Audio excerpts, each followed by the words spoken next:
your boy Boss Cowboy, and I gotta bring you the real deal Holyfield. We're gonna talk about the truth today, because I'm gonna consider myself a watchman of the wall, because I see what's going on, and it's sad. It's frankly pathetic in a lot of ways. The Cowboy Nation in a lot of ways are being played right now. Capitalism is in full effect. The nerves are raw.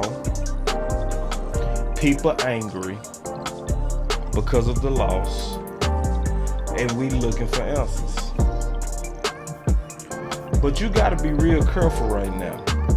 You gotta be real careful, because it's people out there serving up poison. It's a lot of poison. So we gonna talk today. We gonna talk about the truth about Dak Prescott and the Dallas Cowboys in the playoffs. I'm explaining. I'm gonna fully explain it, and I'm gonna ask a question. Is Lord Brunson more honest than some of the Cowboy fans? We gonna do a test today. We gonna see. Cause sadly, he might be. He might be. We gonna get into that. We gonna get into that. We gonna showcase. It's gonna be a truth exercise. But I'm gonna definitely do my best today to give y'all the measured Kool-Aid. Some of y'all go misinterpret this. Some of y'all go call it excuses. Some of y'all gonna be very typical and weird. But sometimes I gotta say, man, if you've been watching this channel for any amount of time, you should know by now that this is about trying to be accurate. I ain't got no favorites.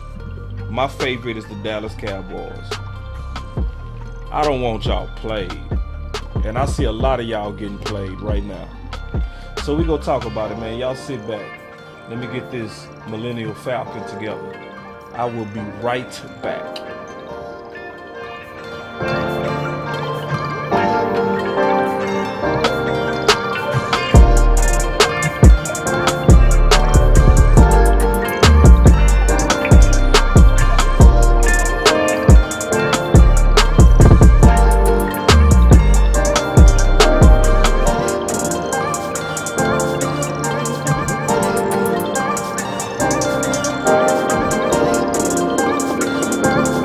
Go. Come on. I ain't gonna let y'all down. I promise y'all, I'm not gonna let y'all down, man. We gonna tell the truth today. We gonna tell the truth. Alright? Let's get it.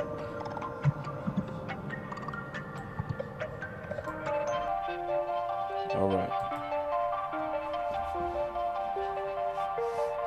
I see y'all in the building, man. It's good to see y'all. Welcome to Boss Cowboy Sports, where your voice matter.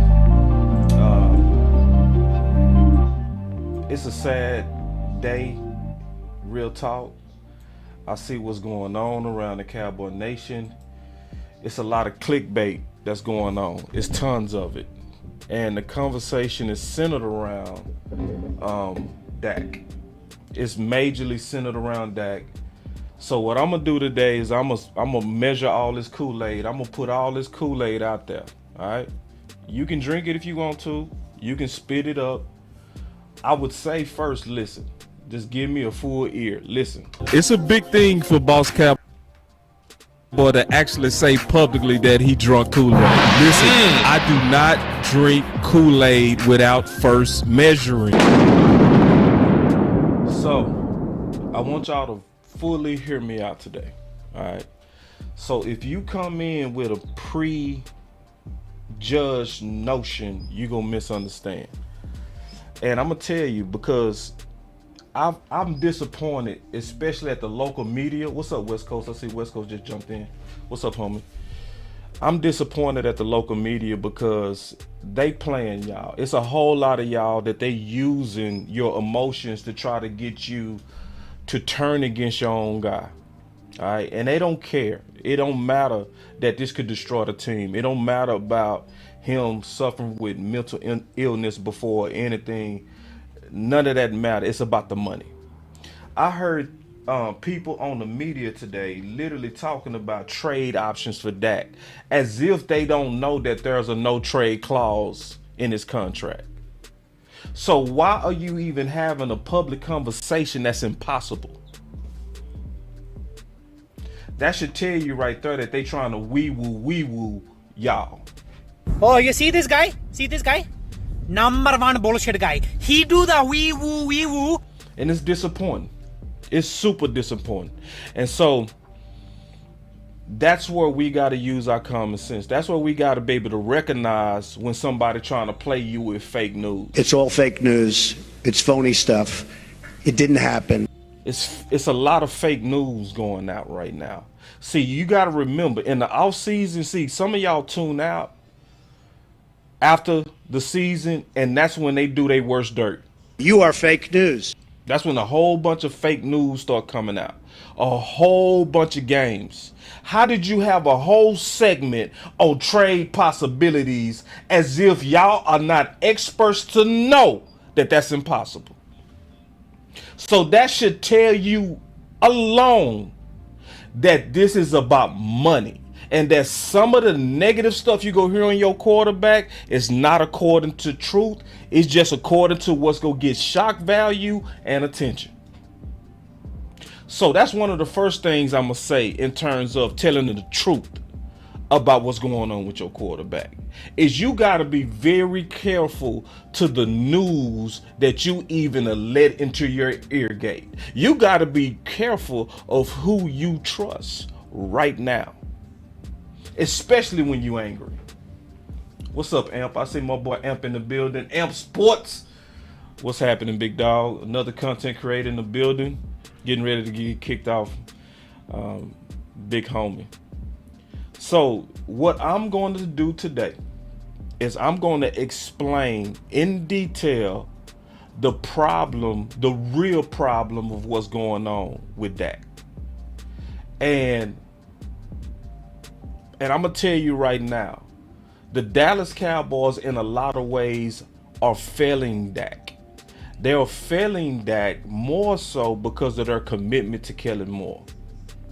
That's where they're failing Dak. And I'm going to prove to you today that a lot of what you saw, especially with interceptions, is because of this aggressive option route system that makes and forces quarterbacks to have to be aggressive. That's why you seeing throws you haven't seen all of Dak's career.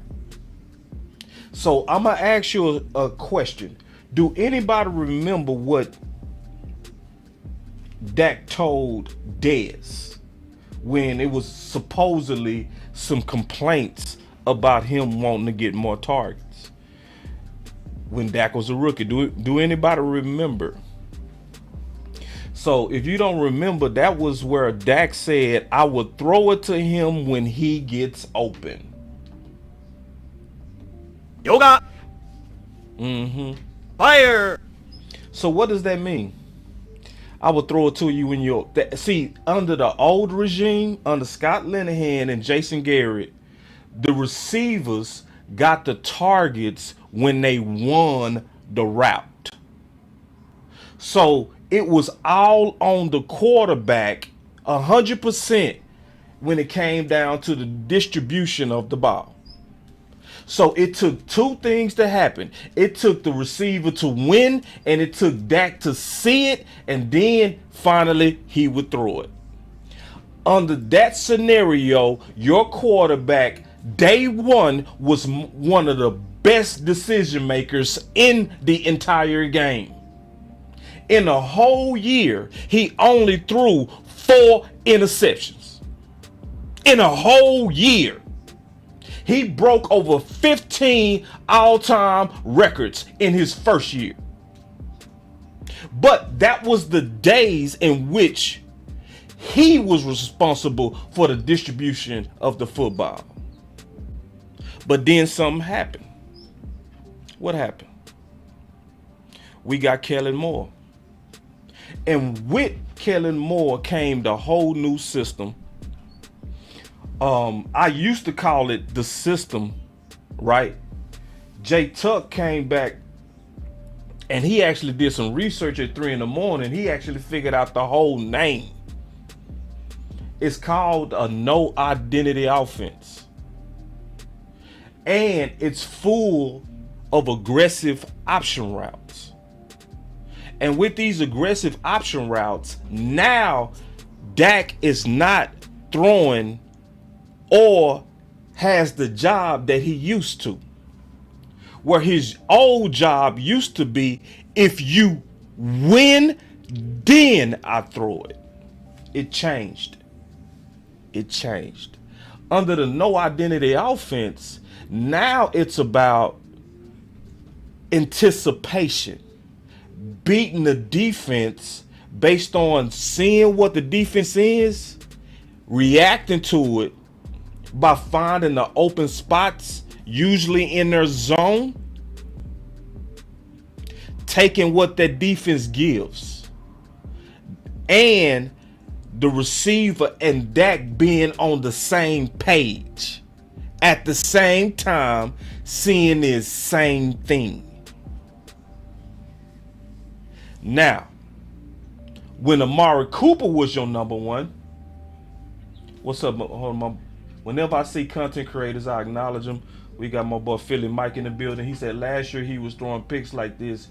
QBs just don't wait till people win. They throw with anticipation. Stop it. Well, just sit back, Philly Mike. Sit back. I know that's you got a temperature like you trolling. But if you sit back, you go see that I'm not on no bullshit right now. I'm on some real football talk. Now, if you sit back, if you just listen and you listen to me break this all down, you're going to end up just like Lord Brunson. Because Lord Brunson came in just like you, thinking I was bullshitting. He walked out like, damn. Dak is in a bad situation. That's why I put him on a thumbnail, because I'm going to show it today. So, I know sometimes people come in and troll and all that kind of stuff. And I'm cool with that. I'm cool with trolling. Like, if people want to troll, hey, that's cool. That's part of the game as well. But if we talking real football, one thing I'm going to say is when Lord Brunson came in, he came in and we had this discussion like men. And because we was both talking football, we walked out with a mutual understanding and better understanding of the Dallas Cowboys system. So just sit back, Philly Mike, and just listen. And I tell you what, if I'm full of shit, if I'm just talking, you can air me out. Go right on your channel and say that boy Boss, he is an excuse maker. He just be making stuff up. All right? I'm cool with that. But you ain't gonna see that today. You gonna see facts today. So I gotta give the background of Kellen Moore's system, and we gonna break this all the way down. He was doing this back at Boise State, and like I said, my boy Jay Tuck found the name of it, and the concept is called a no identity offense. And I was calling it systems for months. I was calling, before Jay Tuck found a name, I was like, this system, but it's really specifically a no identity offense. So it's not built on the offense having an identity at all. It's about adjusting to the defense. So listen to, even when Kellen Moore, and we go through this, we go break it down. And so then after I break it down, everybody gonna be fully caught up on what's the breakdown with Dak and how do you build him back to Super Dak. It's real simple. So here we go. Listen first to Kellen Moore when he was at Boise State talking to John Gruden at the Gruden QB camp. Listen. What's your role on this team? I know you want to be a coach. You're the son of a coach. You've been around this game your whole life. Aren't you kind of like a coach at Boise State? I think on offense, you're really the leader. You got to manage the entire system. And tell me some specific things you do during the game, adjusting and Just give me a couple examples. During the game, I think it's just bottom line constant communication. You know, when we get on the headphones, you immediately talk to the offensive coordinator, talk through the last series, and then go to the wide receiver crew, talk with them, make sure everything's on the same page, see any adjustments we need, and then talk to the offensive line as well. I've been. My boy C say this interview creeps me out. It is, bro, because you can see his thinking even when he's young. My boy C, hold on, let me show C comment. It's real though, because this is showing you that it's a uniform. It's uniform to our current offense. See, it's uniform. My boy say this interview creeps me out. But it's uniform. It's equal to what we doing now. So hold on, let me go back to it. Here we go. Trying to find more 5-syllable words to use now that I'm a broadcaster. Listen. Jaworski uses words like plethora, manipulation. But this is the one word that I use to describe Kellen Moore. Talk about that word as you see it in your game. Anticipation. That's the key right there.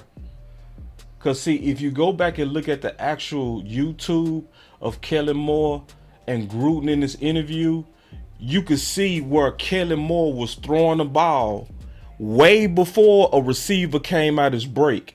And Gruden wasn't understanding it. He was looking at it and he said, damn, you threw that before he got out his break.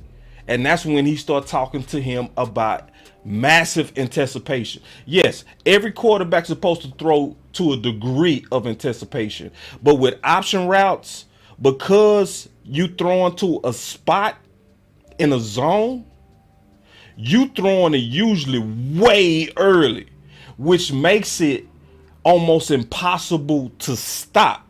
But the key is the quarterback and that weapon got to see the same thing at the same time in a split second to be a step ahead of that defense.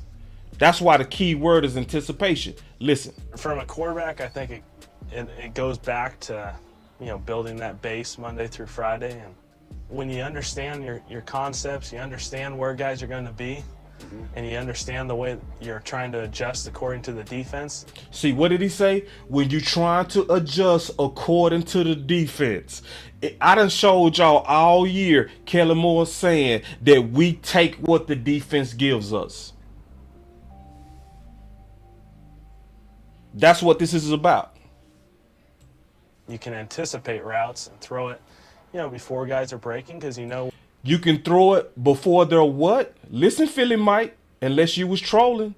Unless you want to really know what our team is really about. Not just Philly Mike. Cowboy fans need to listen. Because some of y'all in some very aggressive blame game stuff, and y'all getting played. Hold on. Breaking, because you know where the spot fence, you can anticipate routes and throw it, you know, before guys are breaking, because you know where the spot where they're going to be. See, that's the key, is that it's about anticipation. So then fast forward to now, where now this same guy is your OC. And you know, even from then, that was his philosophy, right? So now, Philly Mike and everybody else that's listening, let's listen to Mike McCarthy explain, and you're going to hear the same concepts coming from Mike McCarthy as he's explaining why the interceptions in Green Bay was not on Dak. So y'all take a listen. This was 11-14, 2022. Listen. I mean, is that what you used to call it in your day? Middle read? Yeah. Yeah. Did you see it? Listen. Did you see it like Dak saw it, or did you see it like CD saw it when you looked at the He said, did you see it like Dak saw it, or did you see it like CD saw it? No, I saw it like Dak saw it. Yeah, and he said, I saw it like Dak saw it. In other words, Dak made the right read. But see, in this interview, you go hear him going a lot of detail of how it works. So here we go. Listen. Yeah, based on the depth of the defender, it's doesn't matter if it's a nickel, a strong safety, or it could be the defensive lineman lined up back here at 15, 20 yards. When there's someone in the middle of the field, that's a closed safety look. Michael Galpin, Dallas Morning News, on the first interception. Why was the spacing so tight between Dalton and CD? Great question. I think when you look at the play, in fairness to Dalton and CD, that it's a concept that we've been running a little deeper. So and we were kind of right on the fringe of where you want to run that, because schematically that's a. But pay attention. That was a low key shot at Kellen Moore. Listen to what he said. He said we was at the fringe of where you want to run that, because remember that first interception was in the red zone. So he was saying conceptually that was a risky place to try to run an option route. Listen to him. You got to pay attention. Listen. So and we were kind of right on the fringe of where you want to run that, because schematically we got exactly what we're looking for. We had, we were trying to, obviously had inside leverage of the linebacker, and you're trying to get the first Dalton, the first guy up on the safety, and then CD comes right off of Dalton. So, so with Dalton getting inside of that safety, and then CD's got to be a lot tighter there. But that's a lot tighter window to throw in. So, and that's where, at the quarterback position, you have to throw that with anticipation. Hold on. You, as a quarterback, you have to throw that option route with what? Let me make sure I heard that right. A tighter window to throw in. So, and that's where, at the quarterback position, you have to throw that with anticipation. You can't wait for it to clear to throw it. You can't wait for it to clear to throw it. And then on the backside's involved. So, that's a trust throw. It's an anticipation throw. It's a what throw? It's a what? On the backside's involved. So, that's a trust throw. It's an anticipation throw, like most shot plays are, into the end zone. So, it's a trust throw. It's an anticipation throw. One more time. On the backside's involved. So, that's a trust throw. It's an anticipation throw, like most shot plays are, into the end zone. So, coverage scheme and so forth are. If you put it on the chalkboard, it's a win, but it definitely wasn't, as far as the spacing. And to follow up on Dave's question, on that pick, CD didn't cross face on the safety, but he did in overtime. Is that on his catch? Is that encouraging as you look for? Well, the one in overtime is exactly is the counter to the one Babe asked about. The one that was against 22 replace coverage, but. So yeah, it's CD's, and that's an exceptional read, because if you look at it, Amos was outside. He was outside the hash. So CD could have very easily read that as too deep, which he'd have been correct anyways, because when there's a time, everything's time clock, everything's tied to the quarterback's feet, and because if he reads it as too deep, there's potential for maybe even a touchdown. So, but the fact that he saw Amos rotating, which he was going to the. To a 3-shell deep coverage, it's an excellent read. That's what you're looking for. And actually, Dak and CD throw that. We call it a beat-line post. They throw that route very well. Skyler Dixon with the AP. We know that was an important game for you. How do you? Yeah. So the same verbiage. See, because some people think, well, Dak, you shouldn't have threw it. You shouldn't have threw it, Dak. You shouldn't have threw. That was a bad throw. See, under this current system, where you also have multiple option routes, you have to throw these balls with anticipation and trust, because it's based on a system offense. It's not based on man beating man offense. We got us a super chat. He said 100% with you, boss. You've been on point since the beginning. How we change things, though. We gonna talk about that. See, because I first got to talk about what it is. Then I'm going to talk about how to fix it. I start talking about it at the beginning because it's actually simple. You really gotta take down the aggressive option routes. It's cool to have some option routes. So let's talk about how to fix it. So option routes to like tight ends, keep it. That's perfect, because tight end option routes are easier reads. It's also a shorter distance. I actually talked to Novacek about this. Jay Novacek, great for the Dallas Cowboys. He said the exact same thing. It's a shorter throw. It's an easier read for both people. both the tight ends and the quarterback, because the drops of the linebackers generally are the same generally. And it's not, you can't disguise it like you can that back four. See that back four, all that rotating, cause see it's pre-snap and post-snap reads you got to be able to do in a split second and be right.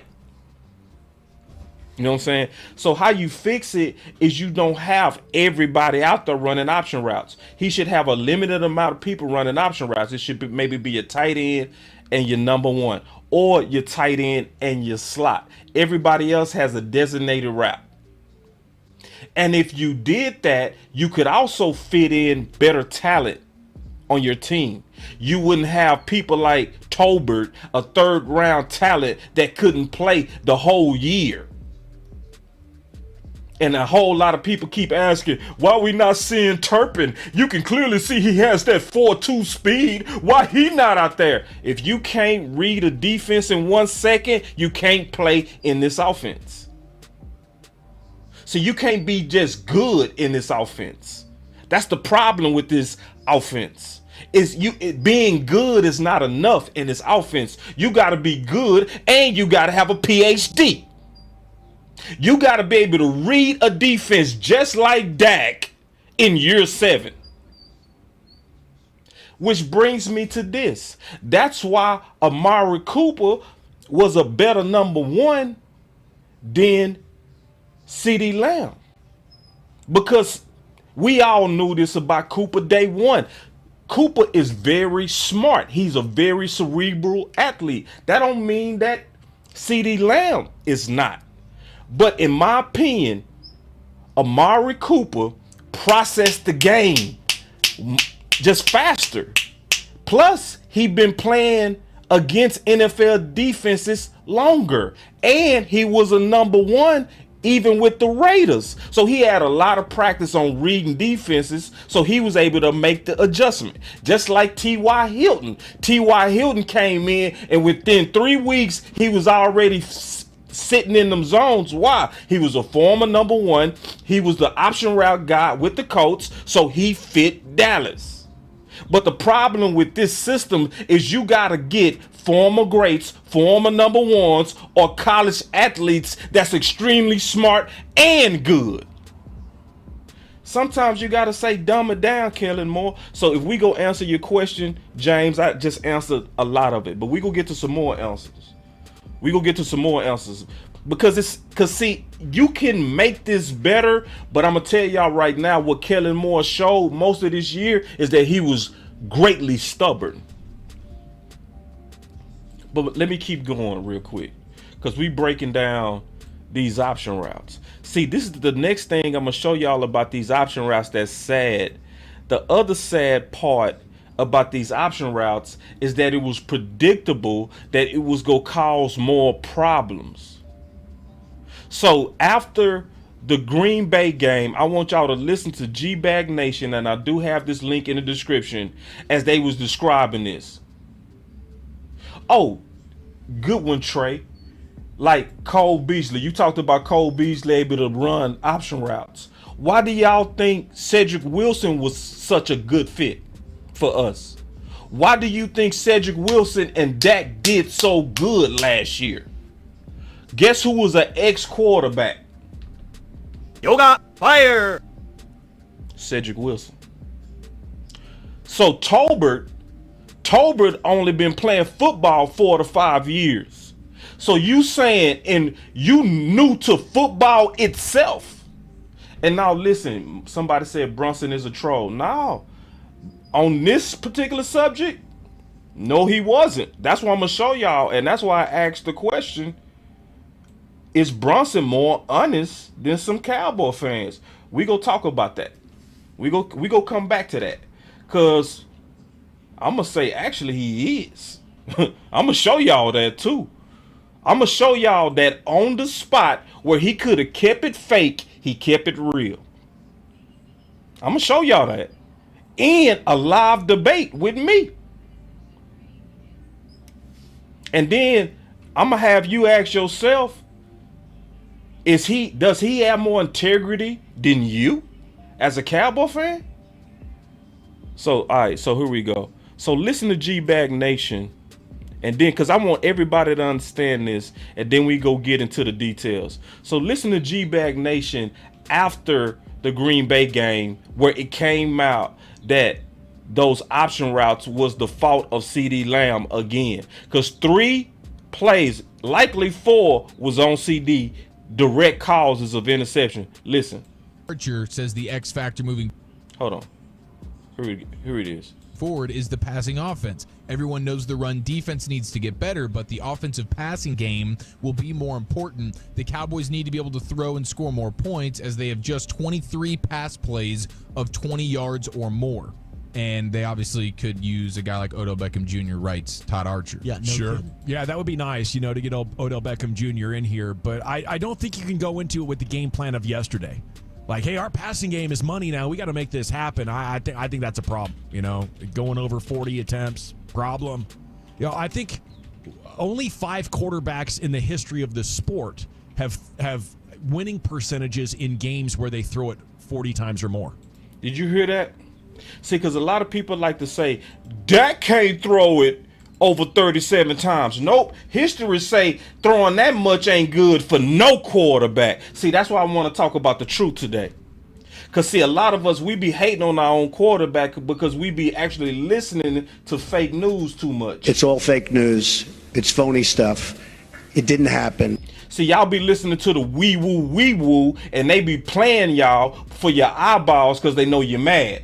Oh, you see this guy? See this guy? Number 1 bullshit guy. He do the wee woo. So they know you're mad, so they hit you with, see, Dak shouldn't be throwing that much. No, listen to what he said. The facts are, whenever you break down any quarterback throwing that much, it hurts their game. Listen to Gavin, because Gavin go tell you the gospel truth right now. Listen. Hold on, listen. Winning percentages in games where they throw it 40 times or more. It is a very small sample size. Like most of the other guys, Drew Brees, 40 attempts or more, 40% of the games he wins. Oh, even Drew Brees. Ooh. A great formula. It's no indictment on Dak. It's stop throwing the ball so damn much.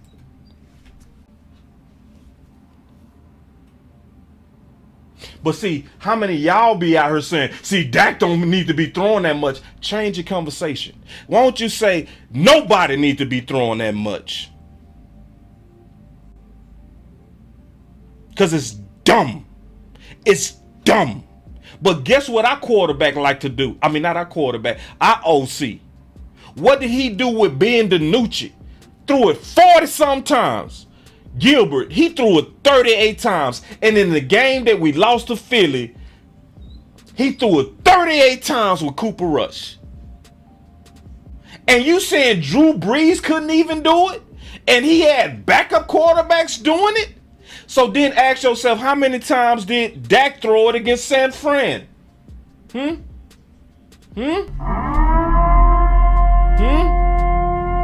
And then we spending all our energy talking about Dak. We need to trade Dak. We need to trade Dak.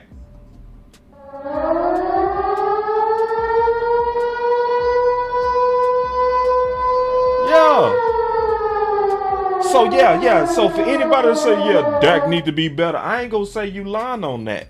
But I'm also gonna think big picture, like what did we do to help him? What did we do to make his job better? And then people say stuff like, so now we know Dak can't carry a team. You should have already knew that. Because no quarterback carries a whole damn team. That's crazy. The only time they even start saying that the standard of a quarterback was to carry a team was when they was hating on Dak. It has never been the standard of any quarterback to have to carry another grown-ass man. It's fucking stupid. But it's the stuff we say because we listen to the wee-woo. Oh, you see this guy? See this guy? Number 1 bullshit guy. He do the wee-woo. It ain't going to work if you're throwing the ball so much. McCarthy might be onto something with this option route deal with the receivers. It might just be where we need to take that out. And we just don't even need the second guessing for the receiver and the quarterback. You're talking about the option. I did listen to the Playmaker today. I'm likely going to put it in my show for tomorrow. I listened to him. I heard him out very clear. Where the receiver can decide to go to one spot or another, not an RPO or anything like that. He's not a big fan about that. Even he said that in a press conference one time. Well, it works if you have. And see, think about that. Your own head coach speaking against your OC system. Your own head coach was speaking against the aggressive option routes of your OC. Have a next level connection between your quarterback and wide receiver, but to implement it, especially with a wide receiver that does not already have the greatest awareness or track record of making the adjustments, it's become a problem with the Cowboys. Maybe at some point you can have a wide receiver that Dak's just vibing with. Maybe Gallup's that guy, so maybe option routes with Gallup work better. But with CeeDee Lamb, it's getting you bit big time. Yeah.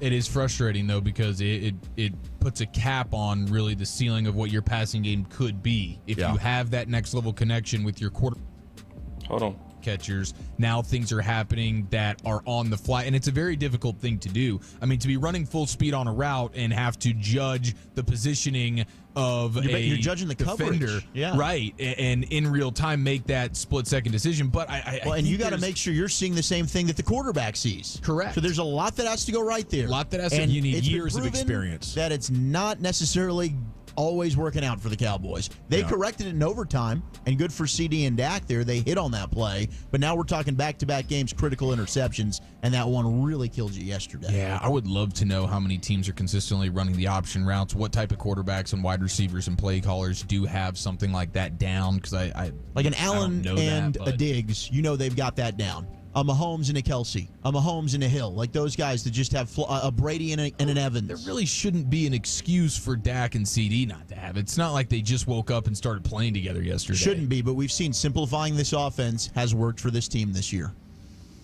Yeah, and it's a shame. It's a shame, but it might be the case there. So they do have the Cowboys in tier number 2 as. So yeah, and my boy D.A. Lee said, which is sad, but it's true, this ain't new. The problem is you ain't hearing this everywhere. You ain't hearing everybody explain this in depth. You not because I understand this in depth, I can sit back and look at this from a big picture and know what's breaking down my quarterback. So if y'all listen, because I gotta first give you the background, then I'm gonna catch you up on how to fix Dak. So we got to talk about what's going wrong, then we go talk about how to get it right. And we just got to tell the truth along the way. Because see, if you don't hear the truth, what's going to happen is you're going to be hearing a whole bunch of fake news. It's all fake news. It's phony stuff. It didn't happen. You are fake news. It's going to be crazy. And it's already crazy. You got our own local media out here talking about how to trade Dak. The dumbest shit in the world. It's not only stupid, it's also fake. Now, we will be the dumbest team alive to trade Dak. Especially knowing the facts about these option routes. We will be dumb. Like beyond dumb. Now, it's a whole lot of Cowboy fans, they very emotional. This level of breakdown, they go tune it out because facts, details, references, proof sources, they not interested in that. They just want to blame somebody, then they want to probably blame who they've always blamed. So if you a blame me type of Cowboy fan, you ain't liking this right now. If you already got your mind made up, then you ain't liking this right now. But if you somebody that want to hear the truth, you want answers? If you want the truth, you can't handle the truth. You came to the right place. So this is the big girl right here that I want y'all to listen to, because then Mike McCarthy a month later goes more in depth on option routes. Now keep in mind that I've logged all of this, and I've likely already did a show on every one of this, because none of this was ever a surprise to people that rock on this channel or people that already do their own research. But people that been rocking with Boss Cowboy Sports for over the last 3 months, you already feeling me. You already knew this was coming. You wasn't surprised at San Fran. You wasn't surprised. Hold on real quick, man.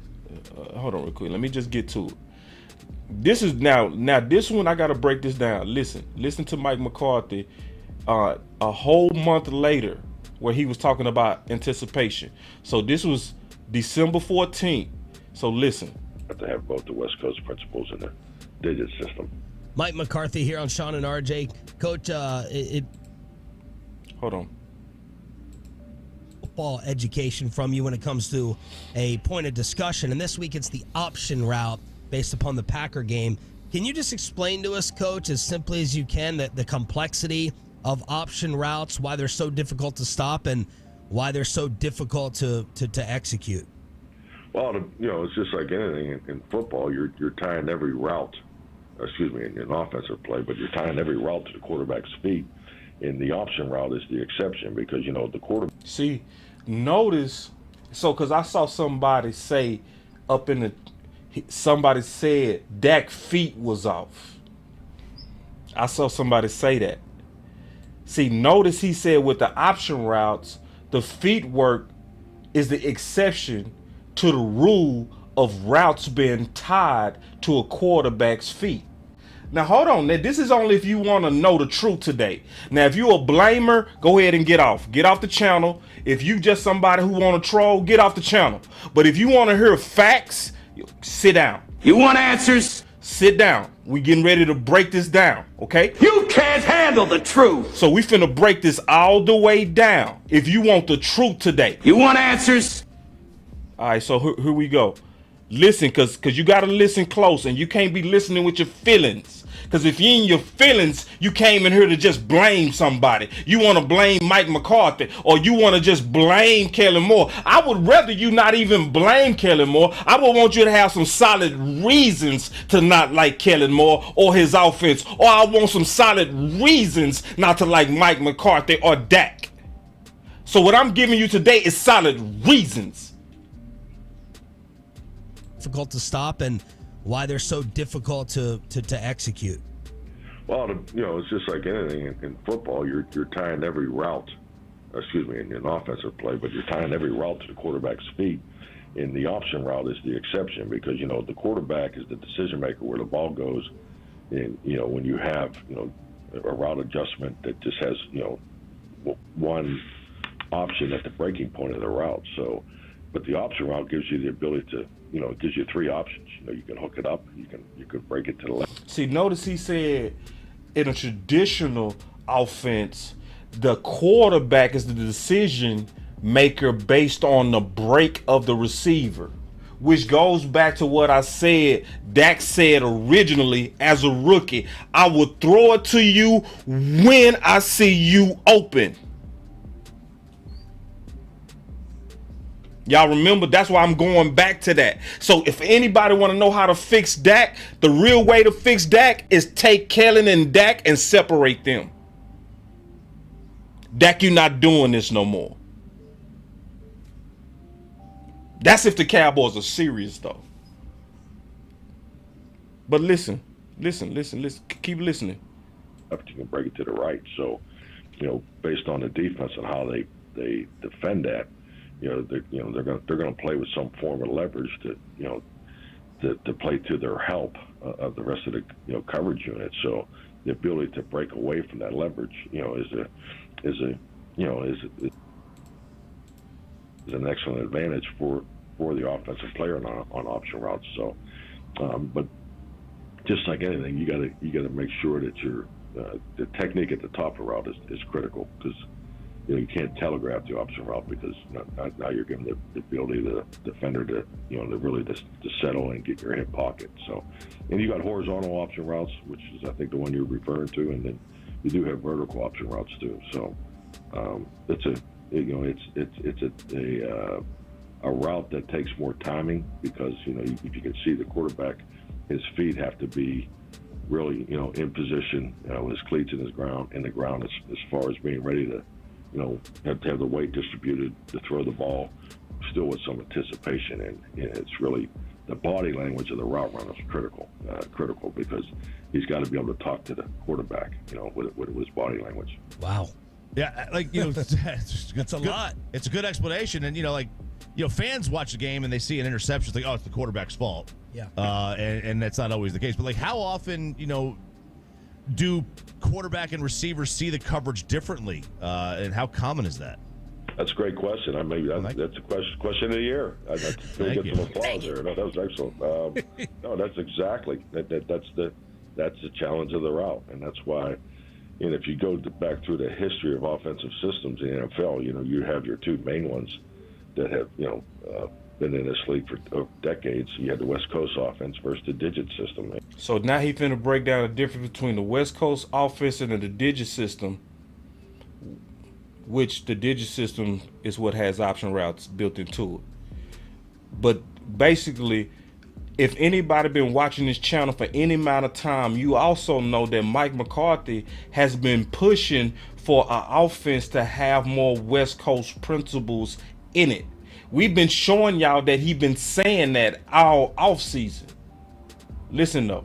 And the West Coast offense, you never ran option routes. You never ever took the decision making out of the quarterback's hands. Everything. You never, ever in the West Coast offense take the decision out of the quarterback's hands. It was dictated on the quarterback knowing exactly, where the route was going to break. The precision and timing of the route running and the quarterback's footwork were going to be better than any coverage. And then you got and see, that's the principle of the West Coast offense. That basically my quarterback mixed with the eliteness of my receiver is going to always beat your coverage, regardless of what your coverage is. Listen to what he said. Listen. Route running and the quarterback's footwork were going to be better than any coverage. And then you got the digit system, which has a more vertical component to it, but also had the option routes in it. So, I think today's game, you see most offenses are more scheme driven. They're more play driven. That's just the way this league's gone. But I'm still very systematic in the offensive approach. So I think you have to have both the West Coast principles and the digit system. And see, he said he's still very systematic in his approach. That's why you have to have both the West Coast and the digit system, which is really saying he had to infuse into Kellen more of the West Coast principles. That's why we seeing this year more targets to C.D. Lamb versus last year, Amari Cooper only had 104 targets. Do y'all see where Mike McCarthy, even from his own words, infused what even worked this year? Mike McCarthy here on Sean and RJ. Coach, So, let me get down to it. See, because I'm going to explain this. Before I explain this real quick, I'm going to explain this other part last. So the main things I wanted y'all to see from me kind of recapping how our system works, okay, is first of all, with these option routes, the quarterback is not 100% in control. He has to see, and the weapon have to see the defense the same. That's number one. Number two, it's not based on elite route running and quarterback decision making. It's based on system beating a system. Hold on, my boy Common Sense Lab say when we get Kittner, he said his main goal is to fix D4 mechanics. What happened? D4 mechanics when Kittner, what happened to D4's mechanics when Kittner left? I actually think, honestly, I think Dak's mechanics are better now. I think Dak stayed in the lab. I think the difference is when he was with Kittner, he was in a style of offense where he dictated fully where the ball went, not the defense. That's the difference. So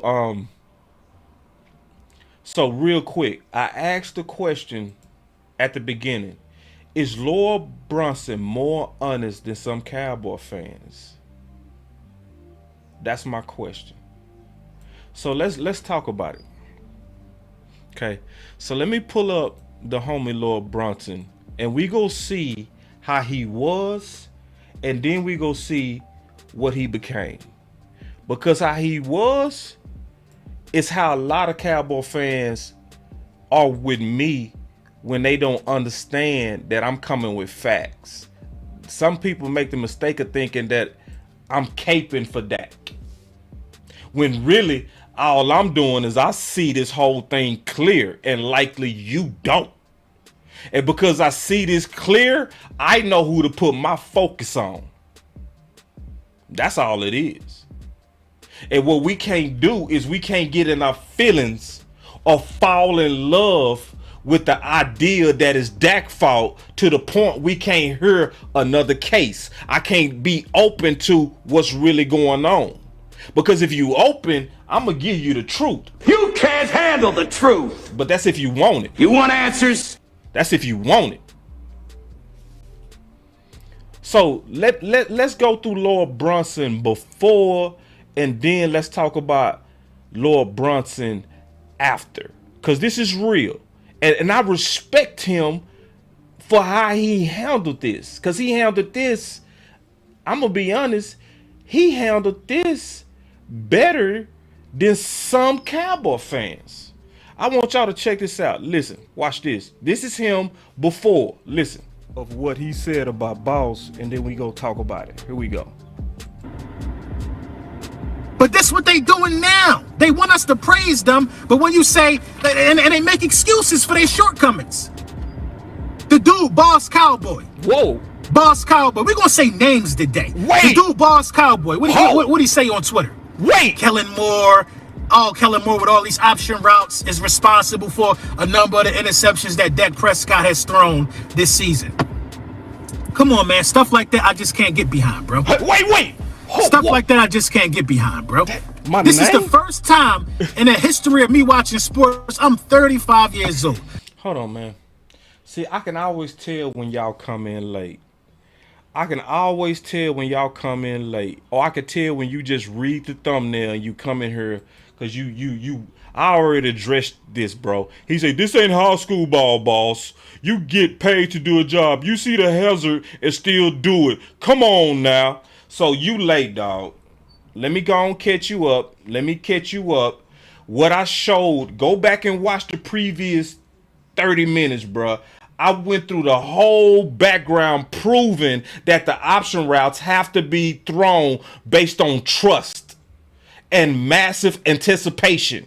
This ain't no wait to see what go on with option routes. You got to trust that your weapon go be where it's supposed to be, and you got to throw it usually before he even out his break.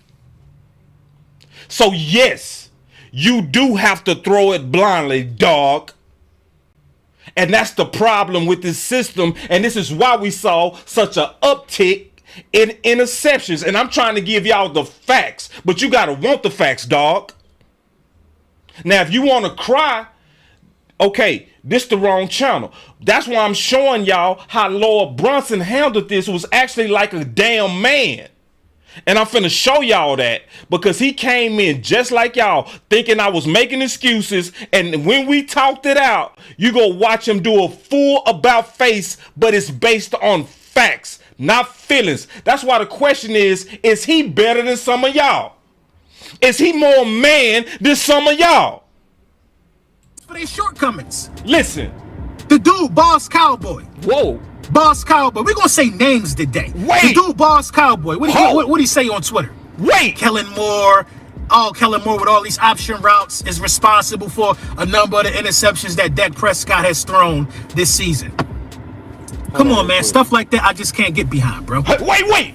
Stuff like that I just can't get behind, bro. This is the first time in the history of me watching sports. I'm 35 years old. I've never in my life knew of a valid excuse of blaming an offensive coordinator for a quarterback throwing interceptions. And that's real.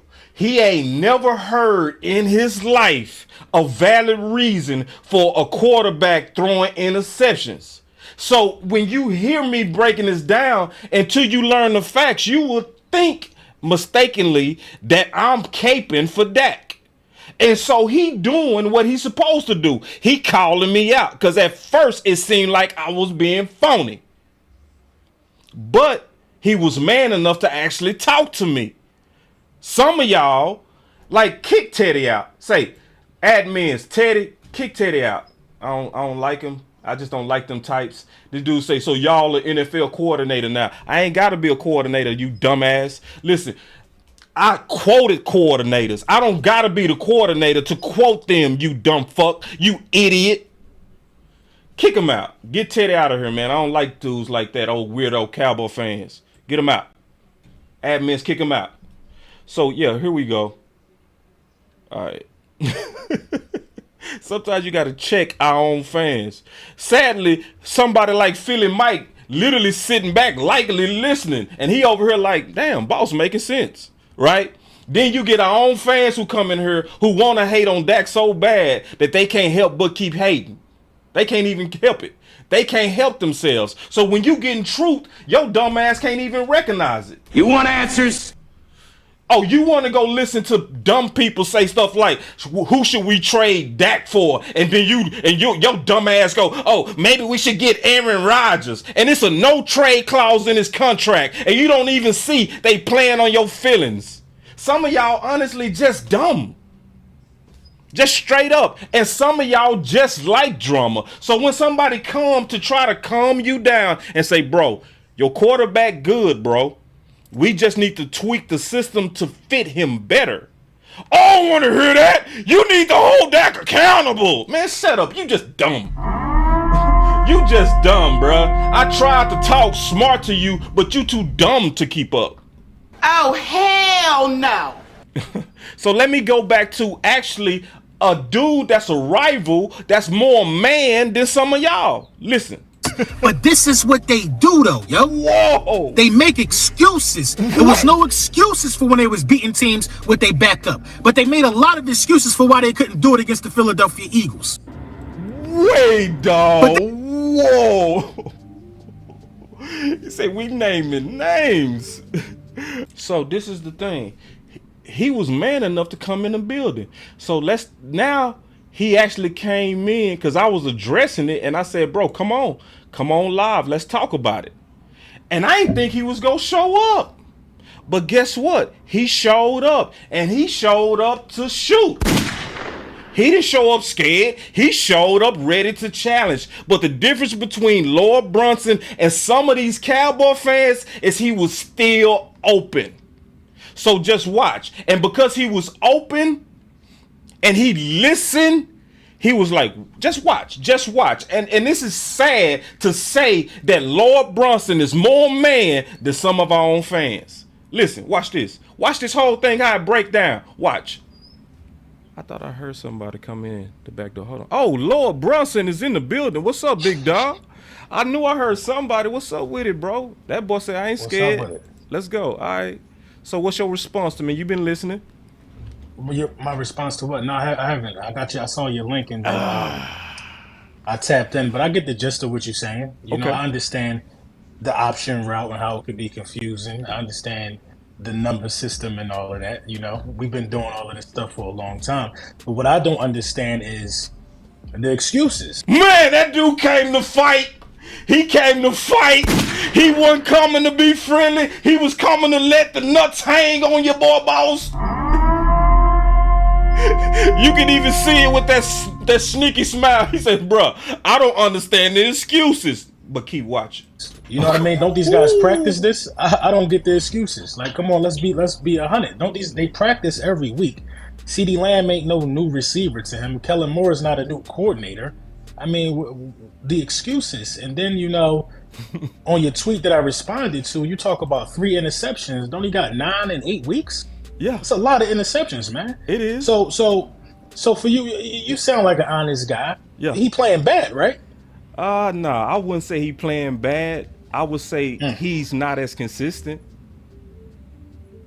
Cause you know what, this past game, this Houston game, that wasn't a good game by Dak. And we go talk about that Houston game. We go come back to the Houston game because the Houston game is super important because the Houston game unraveled some major problems with our system. To me, just keeping it real. And I went through all the film, big dog. He was a little bit off, but the Detroit game, money. Green Bay, money. Chicago, money. I mean, we can't call Green Bay money, though, man. Man, we can call that money, bro. If you understand. How you going to call that money? Bro. Listen. All right. Okay, so this is what I'm not getting, though. This is what I don't understand. All right, now, I understand what you're saying about, how the option routes can confuse his anticipation. How he could think a guy is taking one option, but he's really taking another option, or the guy's running bad routes. I get that. But we can't call a game money by a quarterback who make the amount of money that Dak Prescott make when you got the ball in your hand to win the game and you fail.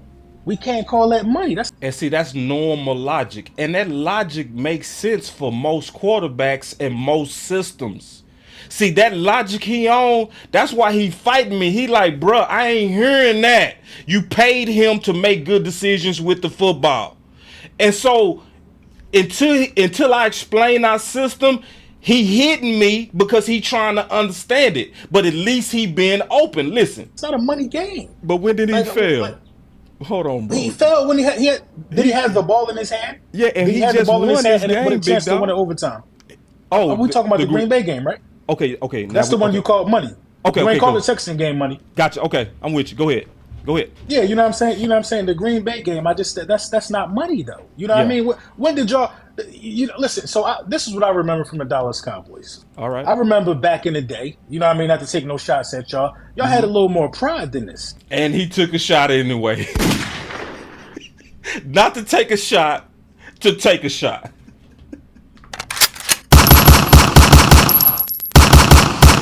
Oh man.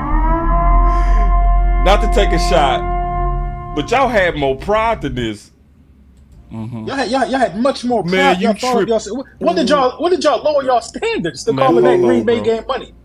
Okay. All right. Okay, let's talk real football because you're taking a shot. Let's go back to talking real football. See, this the deal. That's what I'm saying. The option routes, big dog, is not even just about your quarterback. You know that, right? It's about your the receiver too. Right. So let me ask you a question. If a defense is trying to confuse a quarterback, you don't think they more than likely to confuse the weapons? Absolutely, but a lot of the option route, I don't think you touched on this. The wide receiver in most cases know the option he's going to take based upon the look that the defense is giving him. So isn't the quarterback already supposed to be on the same page? Yeah, because they both see the same look. Yeah, but that was my point, and you getting to it. Thank you. The problem with it is when you go against a good defense that know how to disguise and run traps, it might not trick Dak because it's hard to trick a quarterback that's been playing it for 7 years, right? Wouldn't you agree? Yeah.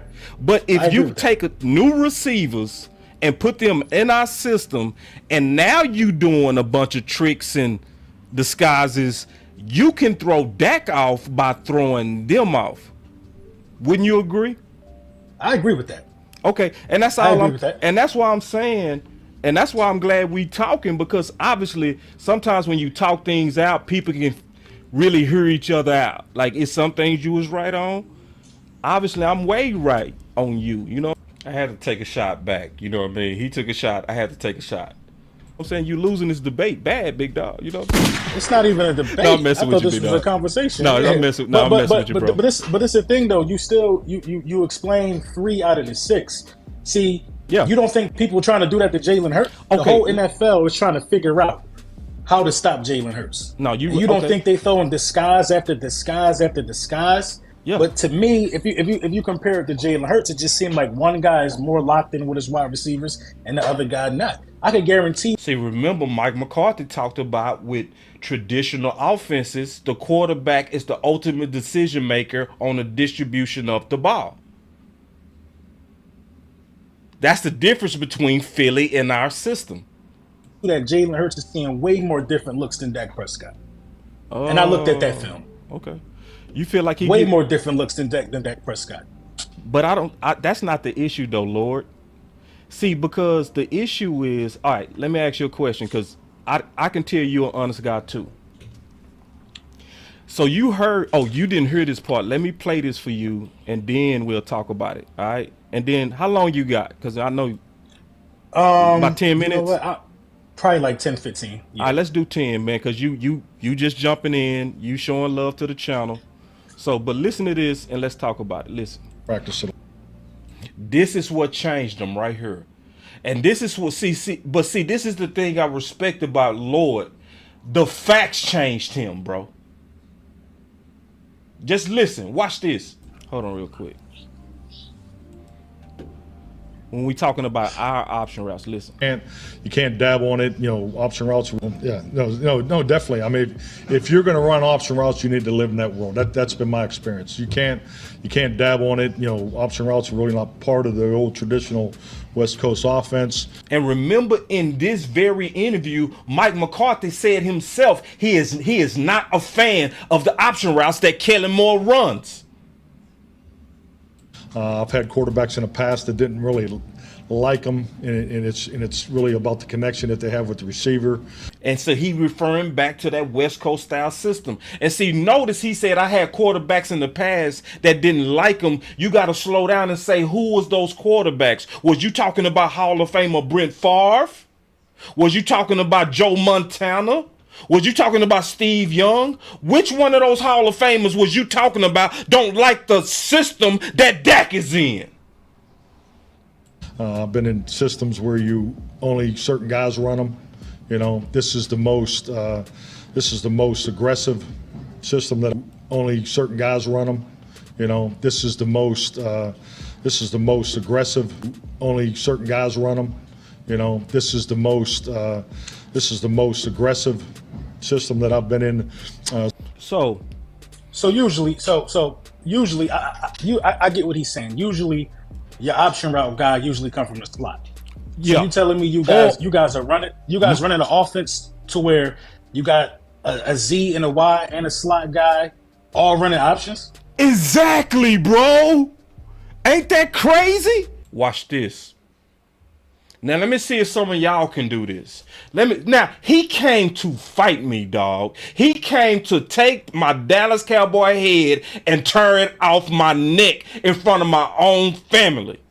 But he was man enough when he heard truth to reverse. Watch this. Like, bro, yeah, that's crazy. That's why he laughing, bro, because you get it. That's why you laughing, because you get it. I don't watch y'all film. That's real. But I just feel like that Dak Prescott, CeeDee Lamb, and Michael Gallup should be more in sync. Now I will say this: if everybody running option routes, that just come on. It's crazy. See, bro, do it on the 24th. Bro, that dude. Bro, dog, that's how. See, this should make y'all have more respect for Dak. This is why y'all should have more respect for Dak, because what they asking Dak to do is to read 3 and 4 people who could possibly all have different options all at the same time. Nobody in the entire league is being asked to do that. And it's Cowboy fans who still say stupid stuff like our quarterback can't read a defense. If anything, you asking him to read English while Japanese is inserted in there with some Chinese and Spanish all at the same time. And we got the nerve to just be pointing our finger at the quarterback. That's because we don't do enough research. We full of emotions and we mad at that loss, and so we just looking to blame instead of really breaking down what's really going on. If y'all still be doing that on the 24th, if that's what y'all doing, that don't even make sense. That's because usually that's reserved for a slot. Y'all hear this? Hold on, bro. It don't make sense, bro. Y'all hear this? It don't make sense. Y'all hear this? Do y'all hear this? Do y'all hear this? This man came to fight. He came to turn my head off. He said, I thought y'all was better than this. I'm not used to excuses. All kind of slick shots. slick shot after slick shot. I mean, I had to keep my composure because I knew I was finna come to the biggest point. And after all of that, he kept it real. He didn't try to save face. He didn't try to make up some more BS. He said, nah, I see what you're saying now, bro. My enemy did that, but my friends can't. Ain't that some bullshit? If we locked in, ain't no switching up. See, now I don't even know who's shooting at me sometime with the Cowboy Nation. I be trying to figure out, like, why I want you to be loyal to them. They ain't loyal to you. I don't really get this. I don't get it. If we locked in, ain't no switching up. So you mean to tell me Lord Brunson realer than some of y'all? You telling me that Lord Brunson got more integrity than some of y'all? Run it up. See, he could have kept on sneak dissing, because see, that's what he's supposed to do. We ain't supposed to be nice to each other. That's why you saw Philly Mike come in here and he had him a couple of shots. Another one. But when it come down to it, truth is truth. And when somebody hear truth, are you man enough to accept it, or are you go wet fart? To stay in your feelings. What you gonna do? You go wet fart or you go man up? You go wet fart? What kind of man are you? Huh? What kind of man are you? Yeah. So you mean to tell me Lord Brunson came in to fight, but was man enough to come out a G? I respect the hell out of him for that. Cause he could have came in, he could have just changed the subject. He could have came up with something else. That's why I don't even, when people be like he a troll, I be like, yeah, bro, you can call him a troll. He ain't troll me. See, he came in to try to fight, but once he got the truth, the fight stopped. Y'all hear this? Listen, me and Brunson on the same page, dog. Ain't this some BS? To where whenever you get time this week, all right, please send me. I know you got a video of it. Just show me one play of all of y'all, of everybody on a passing play running the option route. Let me show you I don't think right I now. ever seen that. I'm gonna show you. That boy said, I don't think I ever seen that. See, you got to keep in mind, Mike McCarthy don't even like what Kellen Moore is doing. And Lord Brunson, who know football like, bro, I ain't never heard of nothing like that. And then y'all wonder why our weapons and Dak are on the different pages.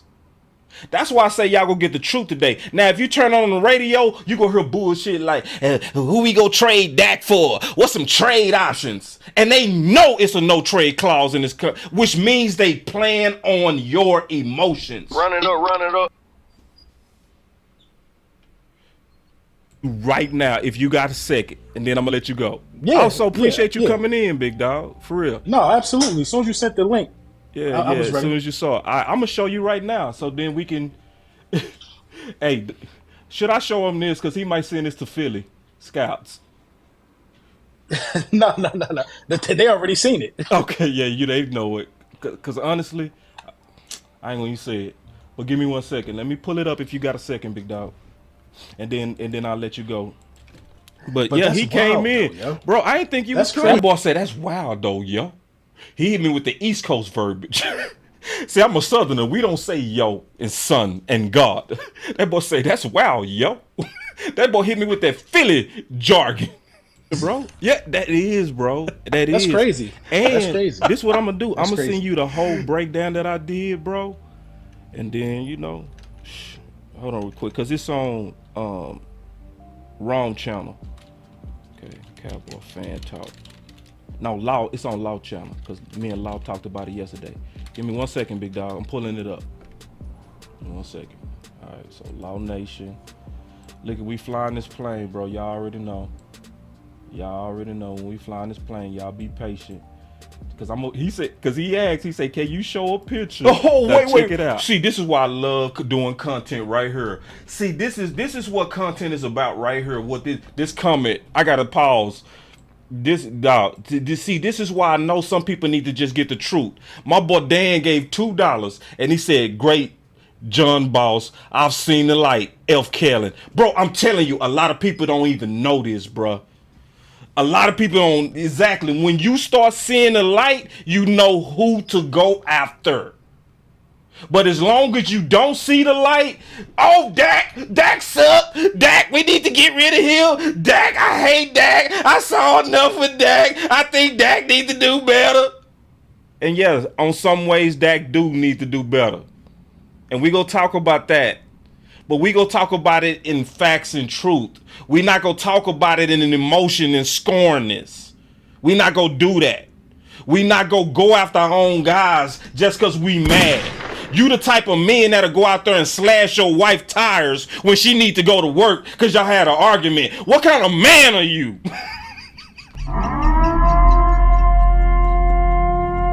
I go too hard sometimes.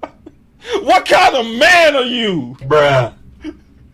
That all you got to do is get in your emotions and you do something and say something stupid and just crazy. And I told y'all, I said, after learning that these option routes can cause interceptions, we all better slow down on each interception that we see and just make sure it wasn't on Dak. Y'all heard me say that. I said, bro, now that I know how this stuff works, I ain't gonna be just fussing at the TV no more. I ain't gonna do that. Oh, because you know that's what we did Sunday when we saw them interceptions. Oh, Dak! Oh, Dak! Oh, Dak, that's on you, Dak. Oh!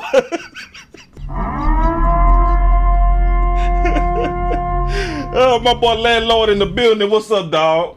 You know what I'm saying? Me and Landlord talked last night. About 2 times, didn't we, Landlord? Me and Landlord got on the phone and we declared. We said we are not gonna let this lie just stay out there, Landlord. We declared, big dog. Didn't we? I'm telling you, me and Landlord got on the phone and said, if we gotta stand alone and tell the truth, we gonna do it. Well, Landlord, it's your boy Boss time. And see, Landlord, he did it this morning. I got the baton, and it's my time, Landlord. We not gonna let these lies stay out here, dog. Let's go. Landlord, that's my dog. Let's go. We are purging out these lies like trade deadline, like there's a possibility to trade Dak. That is the dumbest talk in the world, and that's the most wasteful time of energy of how to fix this team if I ain't never heard nothing so stupid in my life. And I'm going to call you, Ed. I promise you. I'm sick of the stupid and the wee-woo that we fall for because we lazy and we don't do no research. Oh, you see this guy? See this guy? Number 1 bullshit guy. He do the wee woo. So this is why we do the content from people like Dan, who came in and he wanted to know what's the answer, what's going on, boss, what's really going on. You want answers? He came in, he said, I heard enough. Landlord, that mean we doing our job, dog. You can't handle the truth. We giving them the truth, homie. You want answers? And we giving it to them. Now, somebody else, you can go to them and they can lie. But I'm going to tell you the truth. Oh, hell no. So you got half this, you got half our fans ready to get rid of a top 5 to 7 quarterback. That is dumb.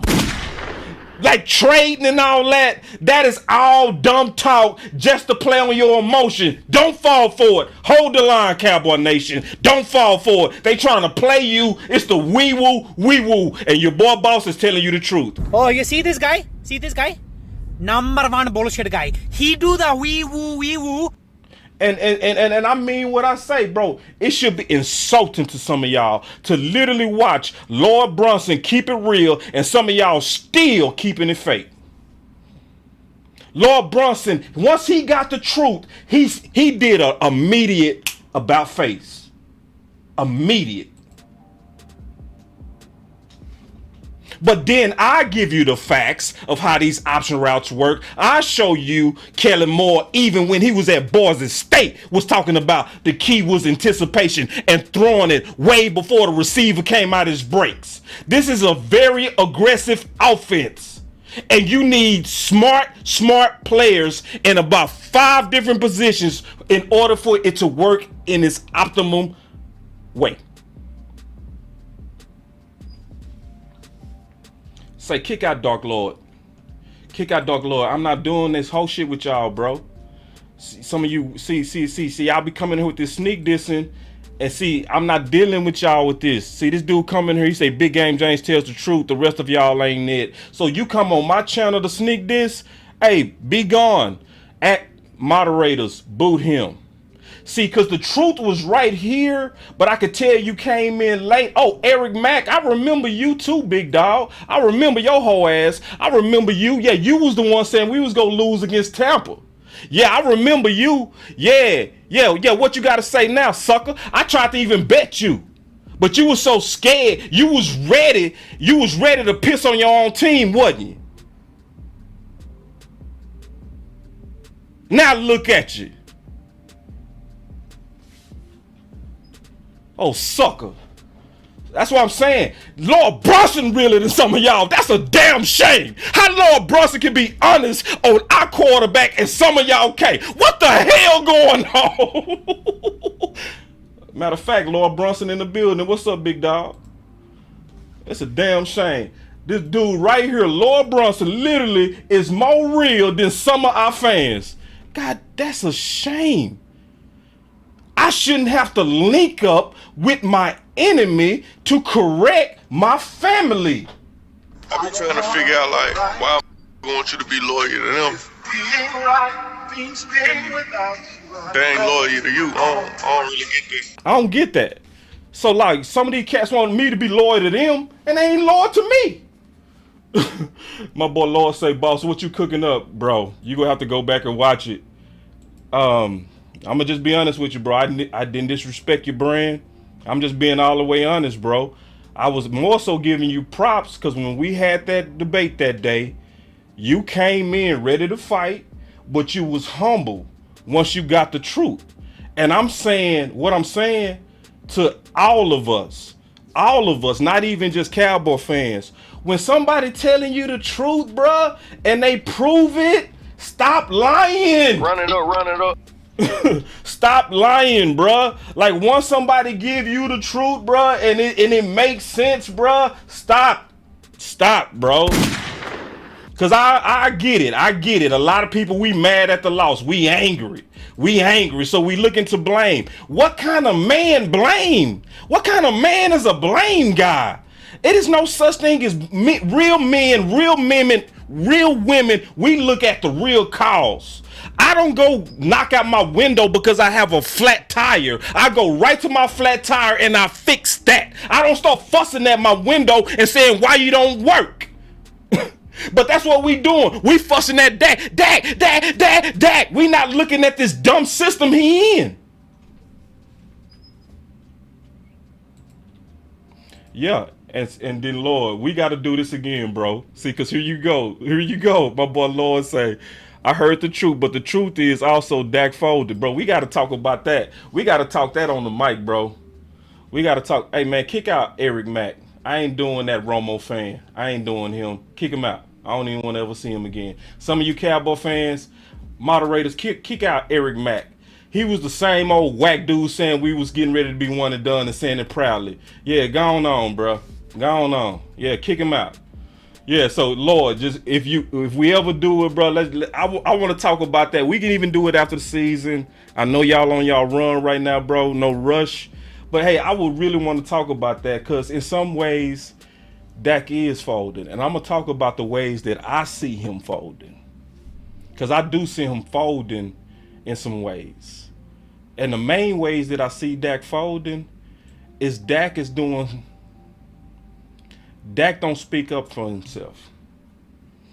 The realest thing that the OC said last night, I need to put this on the shirt and sell it. My boy OC said, don't take accountability for something you don't control. And see, that's what Dak been doing. He been taking accountability. My boy Landlord calling it being a good soldier. We was talking about this last night, where you falling on the sword for everybody, but you almost are walking around as if you not dealing with true evil capitalists. Because if you blame yourself, it's a lot of people lined up to blame you too, Dak. So we said we was going to talk about the Texans game. So let's listen to Dak break down the problems with this option route stuff. All right, so y'all listen to Dak. We go break this all the way down, piece by piece, and then we go talk about the problem with Dak and how to fix it. Then we go put it all the way together. So here we go. Listen to this. What were they doing though in the first 58? I mean, Mike and Jerry said they were showing you coverage and doing things they hadn't done before, Joe hadn't seen before, and Mike said that it's something other teams may copy. Yeah, for sure. A little bit of. So this is the Texans game, and the key is they talked about the deceptive looks that they was giving the Cowboys. So let me slow down and explain something real quick about these option routes. The other problem with the option routes, and me and Lord Brunson literally talked about this. And see, this is why I respect Lord Brunson. Like, now Lord, he go troll. I'm cool with that. Trolling part of the game. That's barbershop talk. Any man can handle trolls, right? So, but this is what I asked Lord. I said, Lord, if the defense can run looks to maybe not confuse Dak, can't you mess it up on Dak by confusing his weapons? What Lord say? Y'all all saw it. He said, I agree with that.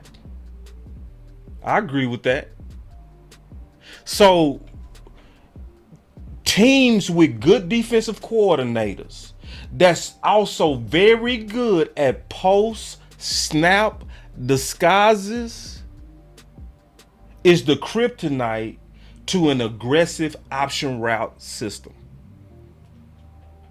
Because remember, the receiver and the quarterback got to be reading that defense the same.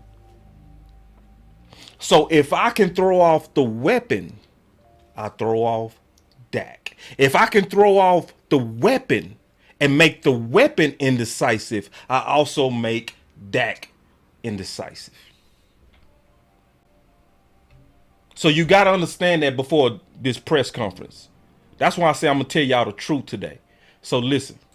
And Jerry said they were showing you coverage and doing things they hadn't done before, Joe hadn't So he said y'all was showing y'all coverages they haven't done before. seen before, and Mike said that it's something other teams may copy.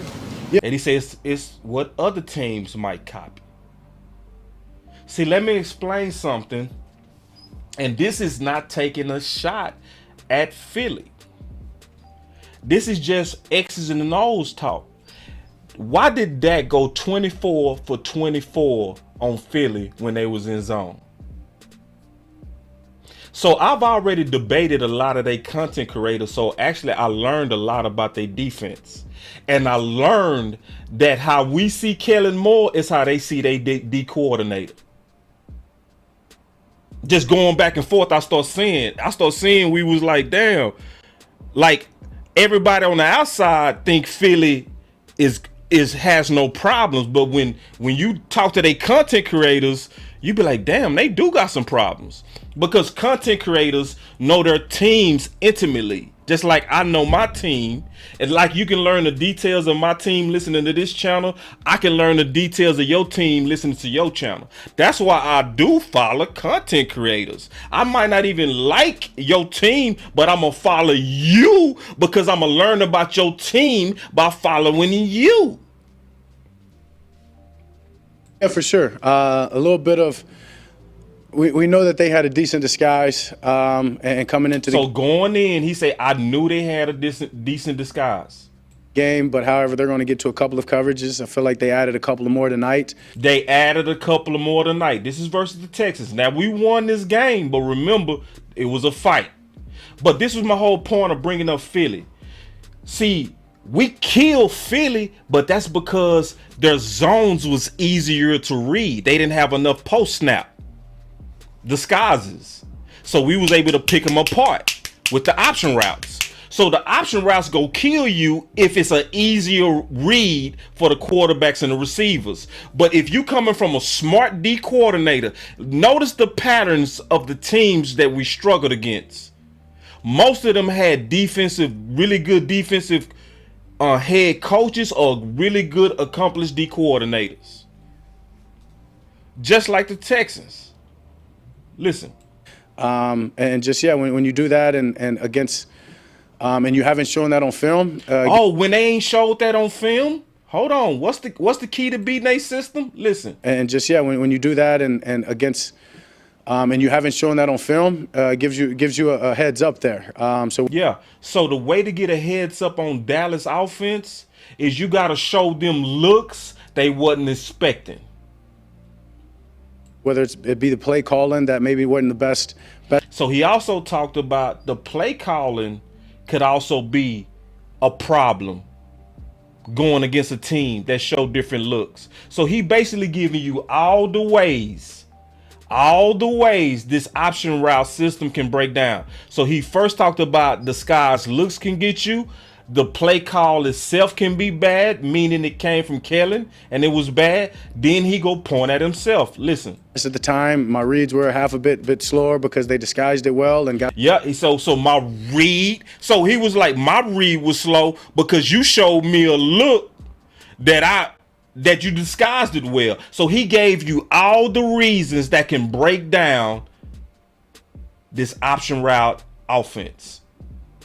Listen to it one more time. Listen. They had a decent disguise and coming into the game, but however, they're going to get to a couple of coverages. I feel like they added a couple of more tonight. And just, yeah, when you do that and against, and you haven't shown that on film, gives you a heads up there.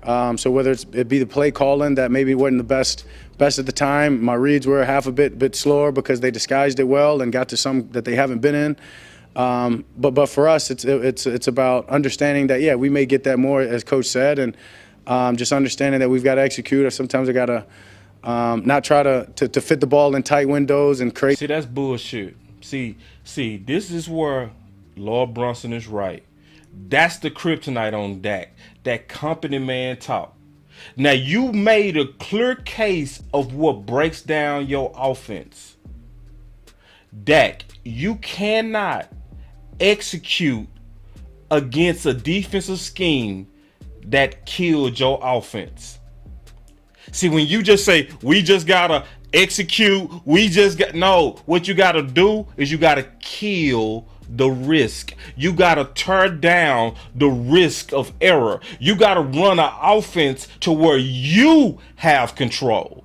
Not where they trying to trick you and they trying to trick your weapons, and if they're successful, they take advantage of the whole offense. You got to stand up for yourself. You got to speak up for yourself. You got to let your nuts hang, Dak. That's his problem. You keep protecting snakes, Dak.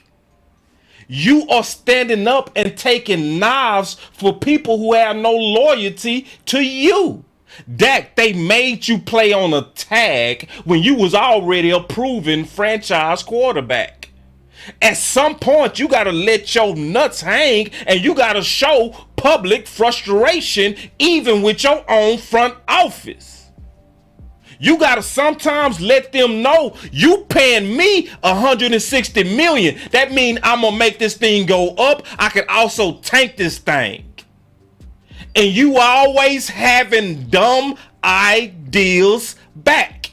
The first time they put receiver by committee on you, Dak, you had their back. They came out there in 2018 and literally gave you the worst weapons in the whole league. In the whole league. And you stood up and you said, we can win with this. Guess who would never do that? Aaron. Aaron Rodgers would never co-sign trash weapons. Never.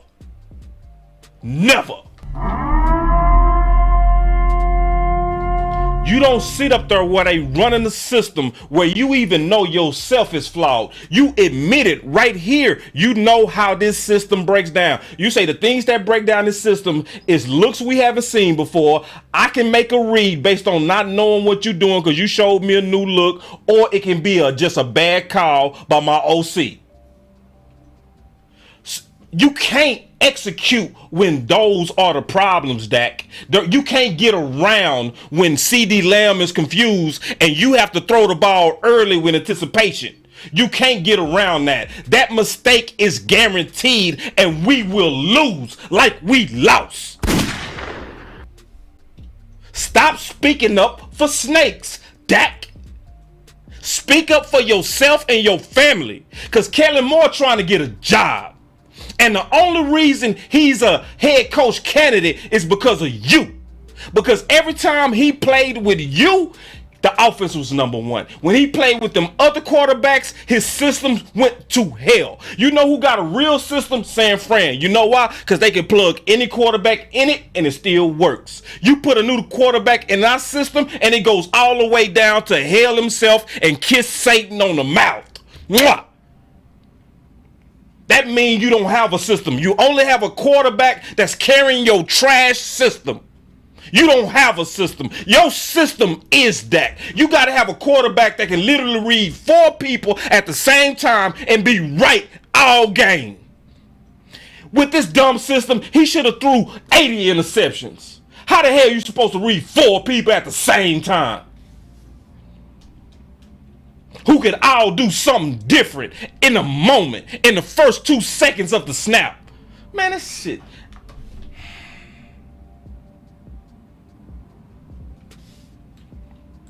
Those tip passes and too many balls up in the air, and that's what they want. So I just can't give them that opportunity. Yeah. See, that's that company man talk. See, that's that company man talk. See, listen, and see, this is the problem. Listen, listen. Because Lovie Smith, he knew how to get after Dallas. He knew how to get after this system. Listen to Lovie. They had, it looked like Dak had to make some really tight throws. What was y'all's plan? He said it looked like Dak had to make some really tight throws. What was y'all plan? What was y'all plan to give him those tight throws? Listen. Really tight throws. What was y'all's plan for him on that last drive? We were kind of doing what we normally do. We mix it up. We play all the different coverages, gave him as many looks as we could. Yeah. So yeah, like somebody said, this is true, bro. You look, I already know you telling the truth with this, dog. Listen, watch this comment right here, bro. That's why I showed Lord Brunson. That's exactly why I showed Lord Brunson, because see, Lord Brunson came in at first with the exact same thing. He said excuses. Yeah. And see, I'm giving facts. Yeah. Boss, to most fans, that's excuses. I know. That's why I asked on the thumbnail, is Lord Brunson a better man than y'all? Is he more honest than some of y'all? Because he literally, listen, bro, this Lord Brunson ain't got no love for me, dog. He ain't got not an ounce of love, not even a little bit. When he came in, rightfully so, his goal was to slam me and expose me for being a fraud, because it sounded like I was making excuses. But as we talked, but because he's a man and because he's actually got some integrity, when he heard and saw Mike McCarthy say that we running multiple option routes, the first thing he did was he said, what? He said, bro, that's crazy. He said it like 8 times in a row. He said, bro, that's crazy. Y'all doing what? Do that on the 24th. Yeah, that's the problem. When some of our fans get facts and I show them references, like that's why I kicked out a couple of people in here, bro. I kicked out a couple of people because Cowboy fans. I kicked them out because I'm showing you references. I'm showing you the OC. I'm showing you the head coach. And then because I'm explaining what they said. What's up, Twin? We got Twin Law's brother in the house. What's up, my brother? But because I was explaining this, bruh, right? The first thing so you think you're an offensive coordinator? Get out, bruh. I ain't doing it with you dumb Cowboy fans. You got to be in here because you want truth. Because we not go beat or get to a Super Bowl as long as we holding on to dumb ideas and dumb ways and dumb favorites that's in our coaching staff. You don't. Yeah, you don't beat. We just needed 20 points to beat San Fran. And Kellen Moore ain't fired yet. And then some of y'all, thank you, B Bird. It's not excuses, but it's reasons. And this is not giving Dak a pass. This is not a pass for Dak. This is just the big picture. And so let me show y'all the big picture real quick. This is the problem. You heard Dak fully explain. The risk of our system. But this is also the problem with my quarterback. This is the problem. Now listen to Dak as he sums up how to go forward. After explaining what's wrong with this offense, watch this. Listen. I just part of my preparation is something that I promise I'll clean up. Michael Gelkin, Dallas Morning News. What did JP's presence mean at right tackle on that final drive? Yeah, it was awesome. A guy that comes in, hadn't played right tackle since 05, but a veteran and a gold jacket veteran. Hold on. Wanted victory. Can you describe the last play, the handoff to Zeke, and what that meant for him and you, and considering it was stuffed earlier in the game with Deshaun's bread and butter play? Yeah, man, I just said that Zeke's the epitome of this team. Hold on, man. That's the wrong area. Hold on. It's right here. I got to get y'all the right spot. Here it is. Try to fit the ball in tight windows and create those tip passes and too many balls up in the air, and that's what they want. So I just can't give them that opportunity. On the second interception, in the fourth quarter, and are you starting to worry about the interceptions? First time in your career you've had 9 interceptions in your first 9 games. He asked him, are you starting to worry about those interceptions? Listen. 9 for 9? Yeah, I'm damn sure not a fan of that. I think y'all guys know that. It's frustrating. It's very, very frustrating.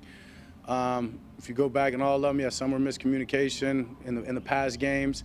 See, notice he don't air nobody out. He don't call nobody out. He said someone was miscommunication. The real truth is 3 of those interceptions was directly caused because of CD Lamb didn't cross the face of the safety and he threw the ball with anticipation like he's supposed to. But did he air out CD Lamb? No. He fell on the sword for his teammate. Tonight, first one, tried to fit it in too tight of a window. I don't even know if Noah necessarily saw it, you know what I mean? Still blaming himself because if anybody remember, that's when the ball hit Noah Brown in the hands. And that tip caused the interception versus the Texans. But what did he do? Fall on the sword. Mean guy. Try to get a hand on it, ball pops up in the air. The second one, my arm got hit. And what really happened with that one, that's when Ball was in there playing right tackle. He got beat.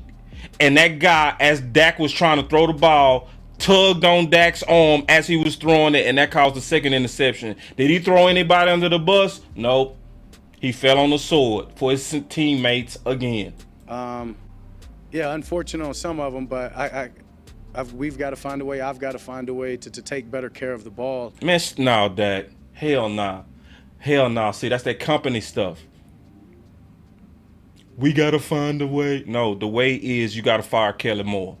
You got to get rid of Kellen Moore. Get rid of a system that got you throwing with all this massive anticipation, hoping your weapons go be where you hope they go be. Get rid of that. That's how you fix you, Dak. Why don't you say this, Dak? I need to go back to where I was controlling this. But yeah, damn right, it's frustrating. No, it's not something that I've ever been okay with and never will be okay with. But I'm not gonna not be aggressive. See, that's the problem. That's the problem. See, that's the philosophy of the offense.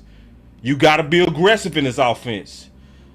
That's why that's that company line. You singing the tune of Kellen Moore. I'm not going to not be aggressive. Now, Dak, you need to go back to the days where you was conservative with the football. When people used to call you dink and dunk. A game manager. It is nothing wrong with a game manager. Game managers win. There's nothing wrong with it. It's nothing wrong with saying, nah, I don't want to be in a system to where it's our scheme versus their scheme. We got athletes. Let's make this about we got ballers. I'm a baller. Let's just go at them and beat them regardless of their coverage, because my feet is tied to the receiver, and I trust my receiver with my elite throws, and my feet can beat any coverage. Not this, we just got to be aggressive. See, that's the problem. In this offense and in the option route system, you got to be aggressive. That's why Mike McCarthy said you got to trust it. You got to trust it. You got to throw it with anticipation, and you got to trust that they go beat her. The ball pops up in the air. The second one, my arm got hit. Yeah, unfortunate on some of them, but we've got to find a way. I've got to find a way to take better care of the ball. But yeah, damn right, it's frustrating. No, it's not something that I've ever been okay with and never will be okay with. But I'm not gonna not be aggressive, as I said. I've worked too hard. This team's worked too hard, created too great of a chemistry for me to. Yeah, see, notice what he talking about. I worked too hard. This team worked too hard. What is he referring to? We work too hard to learn how to read defenses together. He bought into that Kellen Moore system, and that Kellen Moore system is dragging you down, Dak.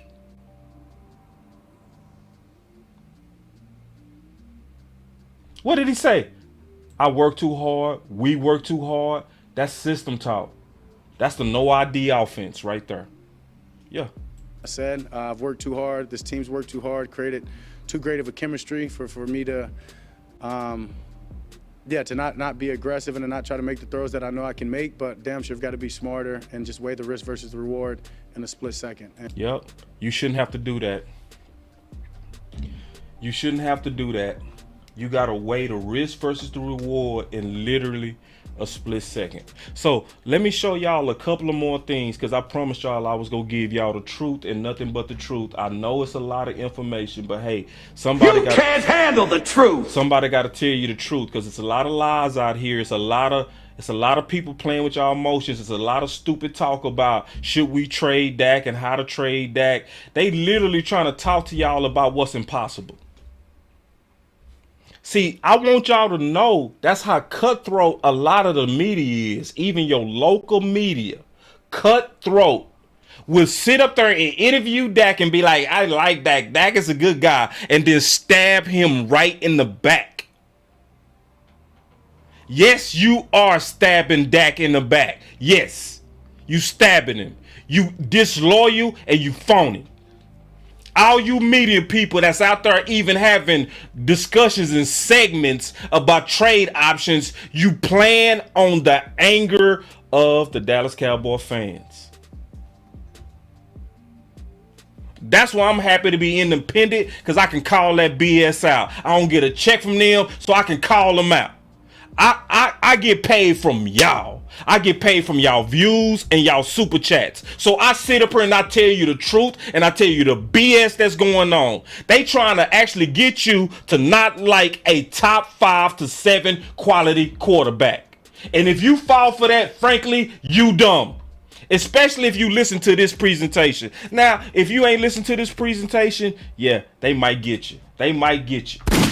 But if you done heard this whole presentation and you actually sat down and heard the whole thing from beginning to end, where we broke down the whole start, where we proved that the concepts of these option routes is based on massive throws of anticipation and both the receivers and the quarterback reading the defense, and what brought Lord Brunson over was the fact that he learned that also, which is unlike anybody else, we got multiple receivers doing it, which is crazy.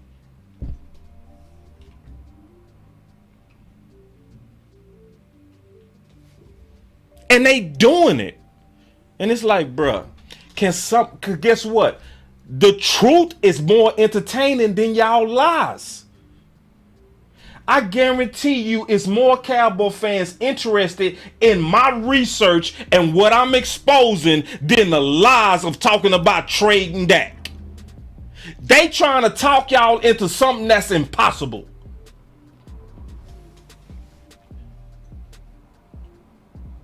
And then people get mad at me because I'm the one that's actually telling the truth on their lies. All right. So I want to show y'all the San Francisco game, and I want y'all to listen. I tried to bring this out yesterday on the Final Word, but it was too many people talking.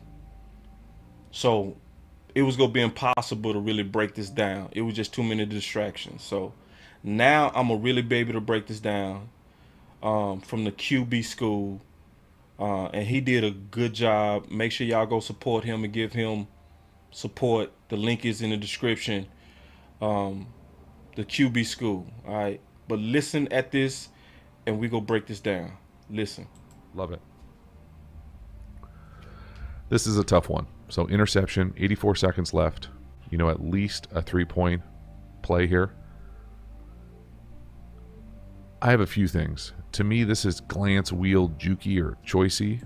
See, notice he said this is glance, wheel, jukey, or choicey. So he's talking about a choice route. So he basically said it looks like they was likely doing an option route.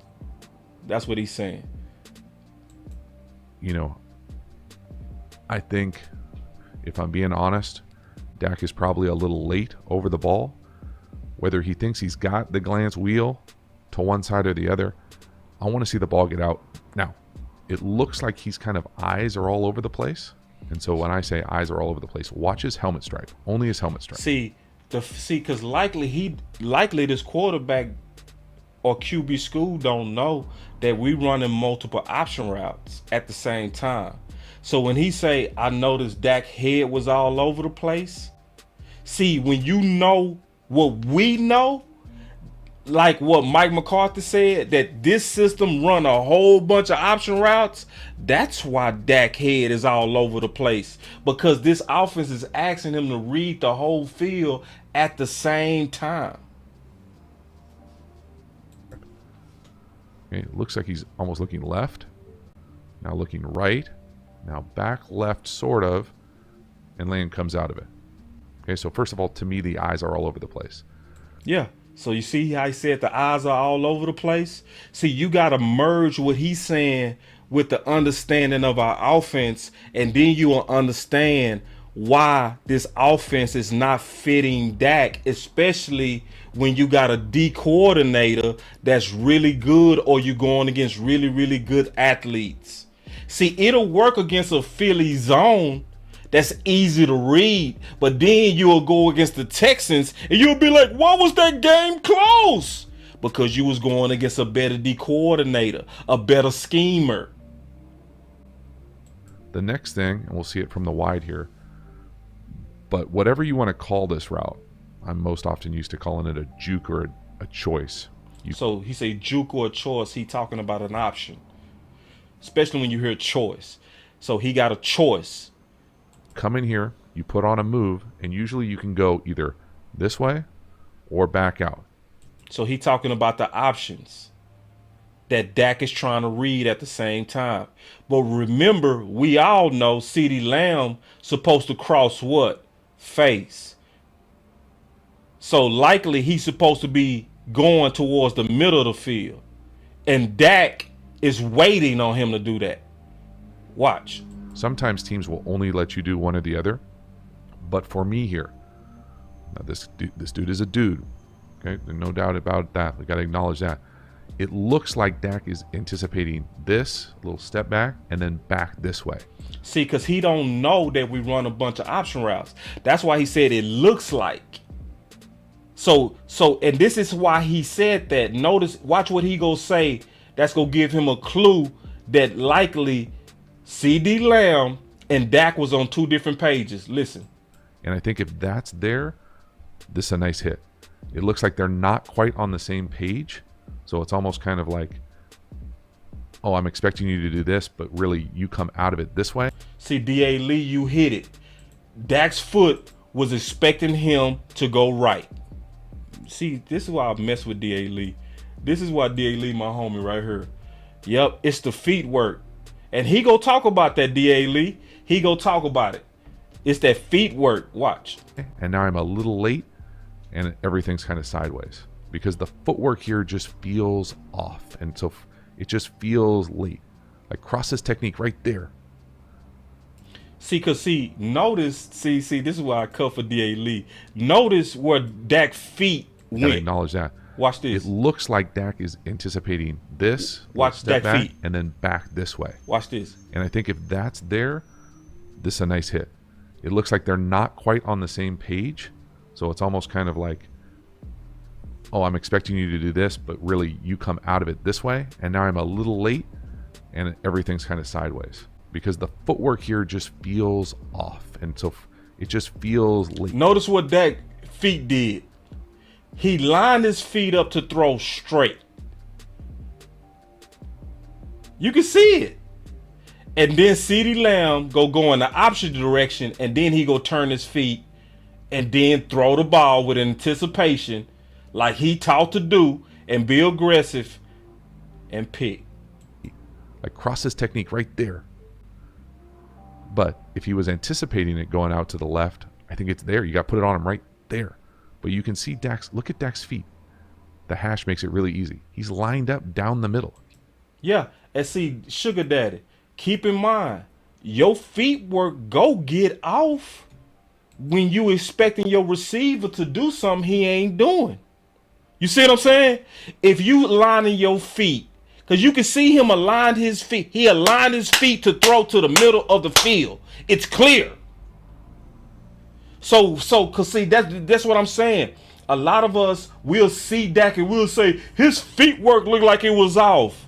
That's likely also because sometimes your receivers and your quarterback not on the same page with these option routes. So it throws his mechanics off. He's not lined up to work the choice or juke, coming back out the other way. He's super toesy. He's a tick late. Bad things happen. Man, that is an absolute shame. And pre-snap here, if we're going to say glance wheel up top and potentially glance wheel at the bottom, nothing about this shell. So this shell to me, if we're going to work, and I'm just going to say this with wheels on the inside here, that this option to me is middle field closed options. You catch open here, meaning safety's open like this, the ball comes here, 99% of the time. Now he's just got to win and you got to be on the same page. But man, I mean, just brutal. Such a bummer on so many different levels. They got a chance to take the lead there going into half. I mean, you can see the miscommunication here. Just watch kind of I don't think it's happy feet. I just think it's wasted movement in the lower half and with it. See, because he watching it, he trying to figure it out. Because a lot of people don't know we run a bunch of option routes. Notice Lord Brunson didn't know that. You know what I'm saying? And when Lord Brunson learned it, he was like, y'all do that? And see, that's why he talking like that. He like, why Dak feet like this? But when you understand the offense, you understand why his feet got off. His head, left, right, like you can almost like, if you can't feel the panic in my voice, you can see the panic in the lower half movements. Next one here. Now we're into the. You heard him talk about the panic and lower half movements. In other words, he was saying Dak's feet was panicking because he was trying to read Lamb. That's in the game we just lost where we was trying to take the lead. So that's why when my homeboy, my brother, Big Game James, he said, boss, so you telling me if we get rid of Kellen Moore, it's going to make Dak better? I was like, yep. That's how I see it. I think the way that you get Dak to be Dak is you got to take away these option routes altogether or limit it to a few of your weapons. Limit it to maybe your number one, maybe your slot guy. Like,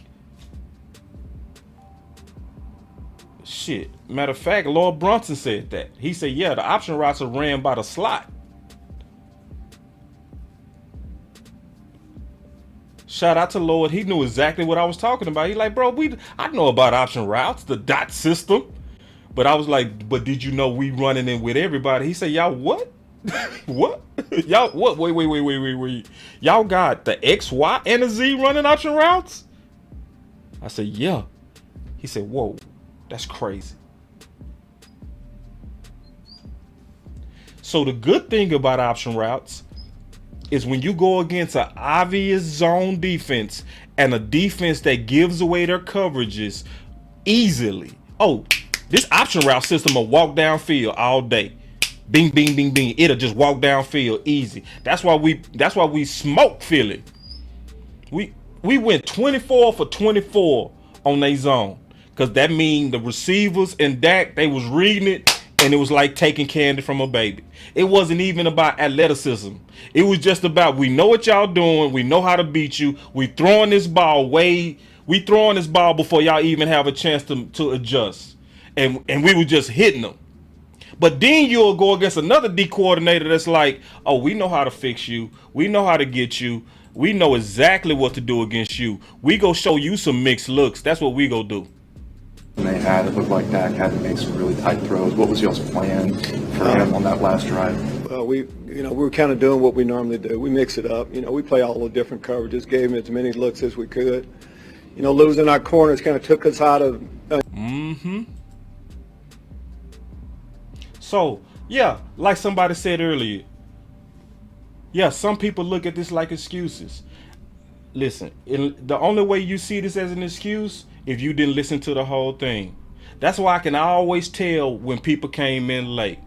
I can always tell because they come in, boss, come on now. Dak, he has the ball. It's up to him if he go throw it or not. He just got to see it better. I said, oh, okay, I could tell you missed the part where I proved that he's supposed to throw the ball with massive anticipation because it's about trust. You got to trust that your weapon go be there, and you got to throw it way earlier than anticipated. I could tell you missed that part just by your comment. I could always tell who came in late. I could always tell who didn't really watch this show, this channel, to get a real understanding of what's going on with that. So, some of y'all panic, and I get it. I understand. Some people, I'm done with Dak. I'm done with Dak. I'm done. Dak, you need to play better, dog. We need better out of you. Ooh, I'm done. I don't believe he gonna ever be able to win a Super Bowl as long as he our quarterback. I don't believe in Dak no more. Grown men. Nah, bro. Nah.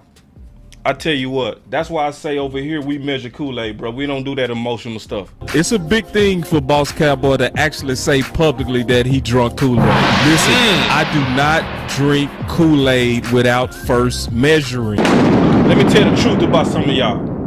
Let me tell the truth. The truth is some of y'all are panicking. That's all it is. Can we be all the way real? We was real close to beating San Fran. With a better OC, I'm not going to act like we would have beat San Fran because that's trying to go back into a time-space continuum and assume what would have happened if we had a bad OC. I don't know if we would have won. But I can say this. The chances was way better than with Kellen Moore.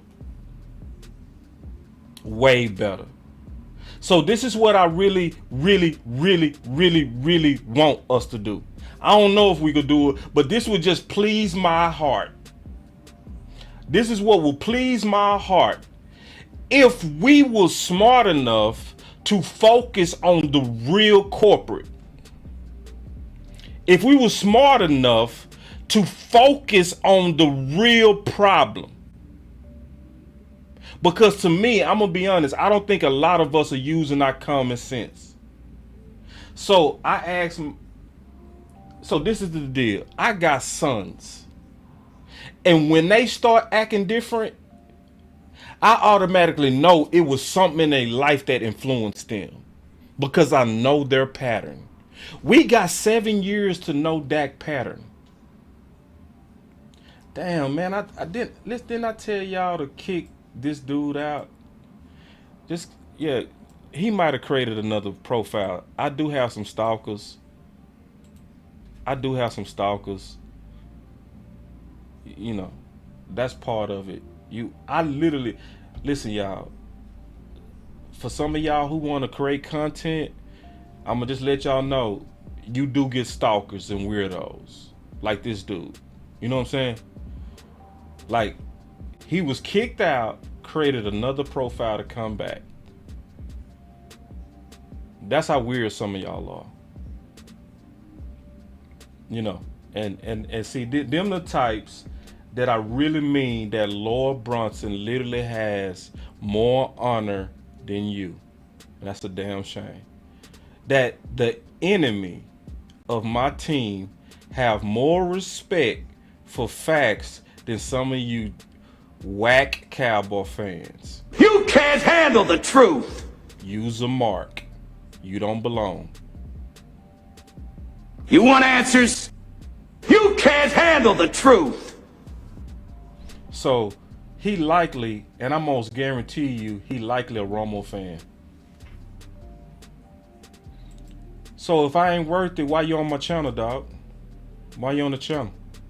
Leave. I don't care about your sub. I don't care about your like. Leave. If I ain't worth it, why you here? Why you stalking, weirdo?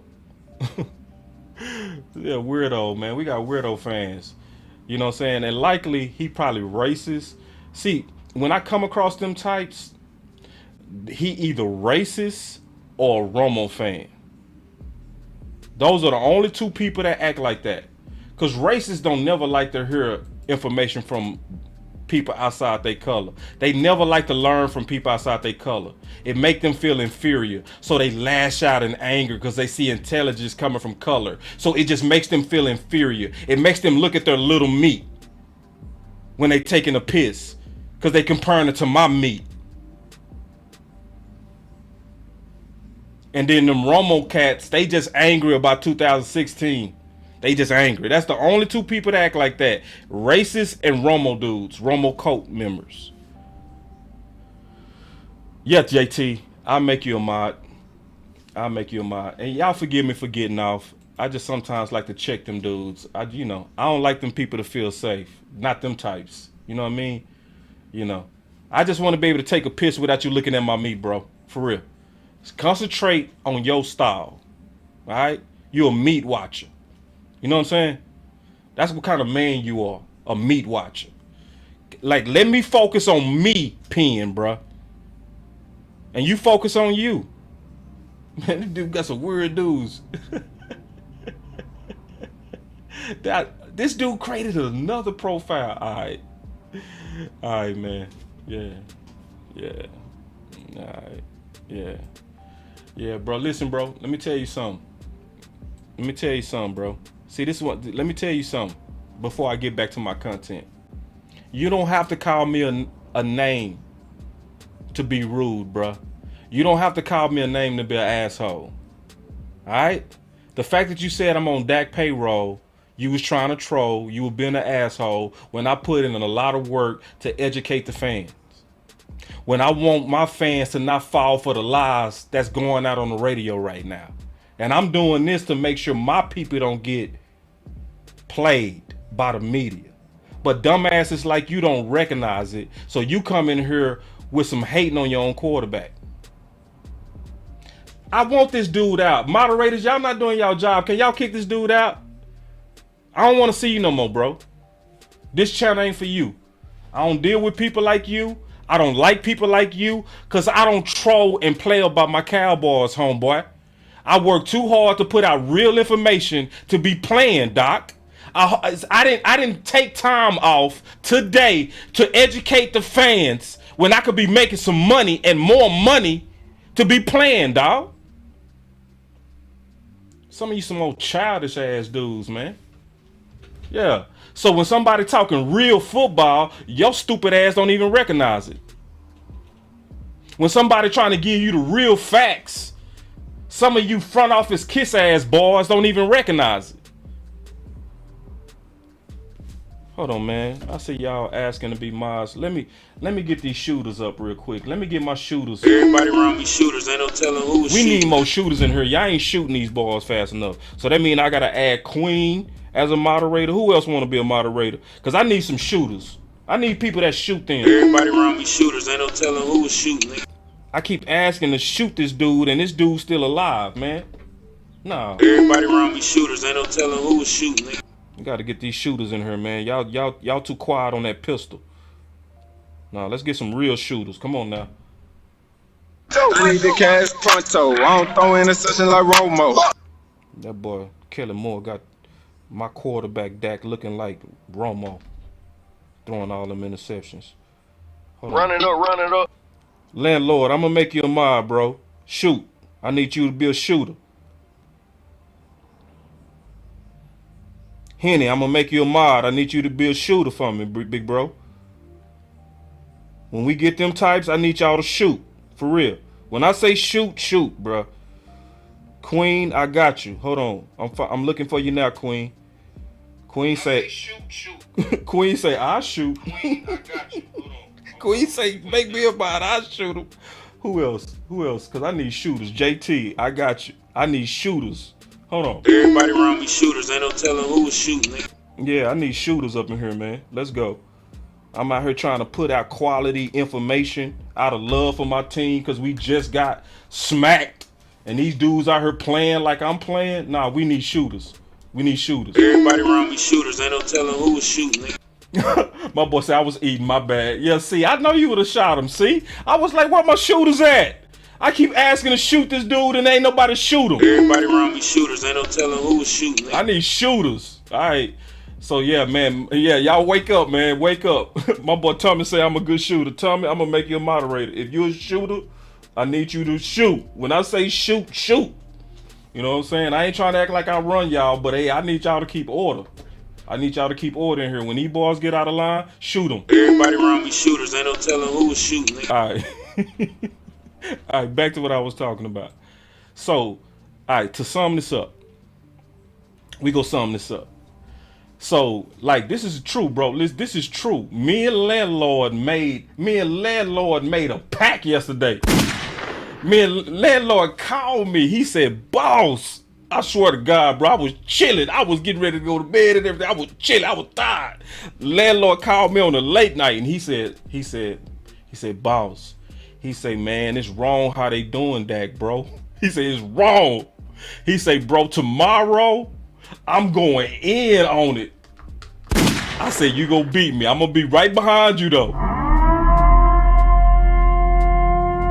Cause we gotta sum this up, man. We gotta sum this up and let's keep it real. Dak did not play well. He didn't.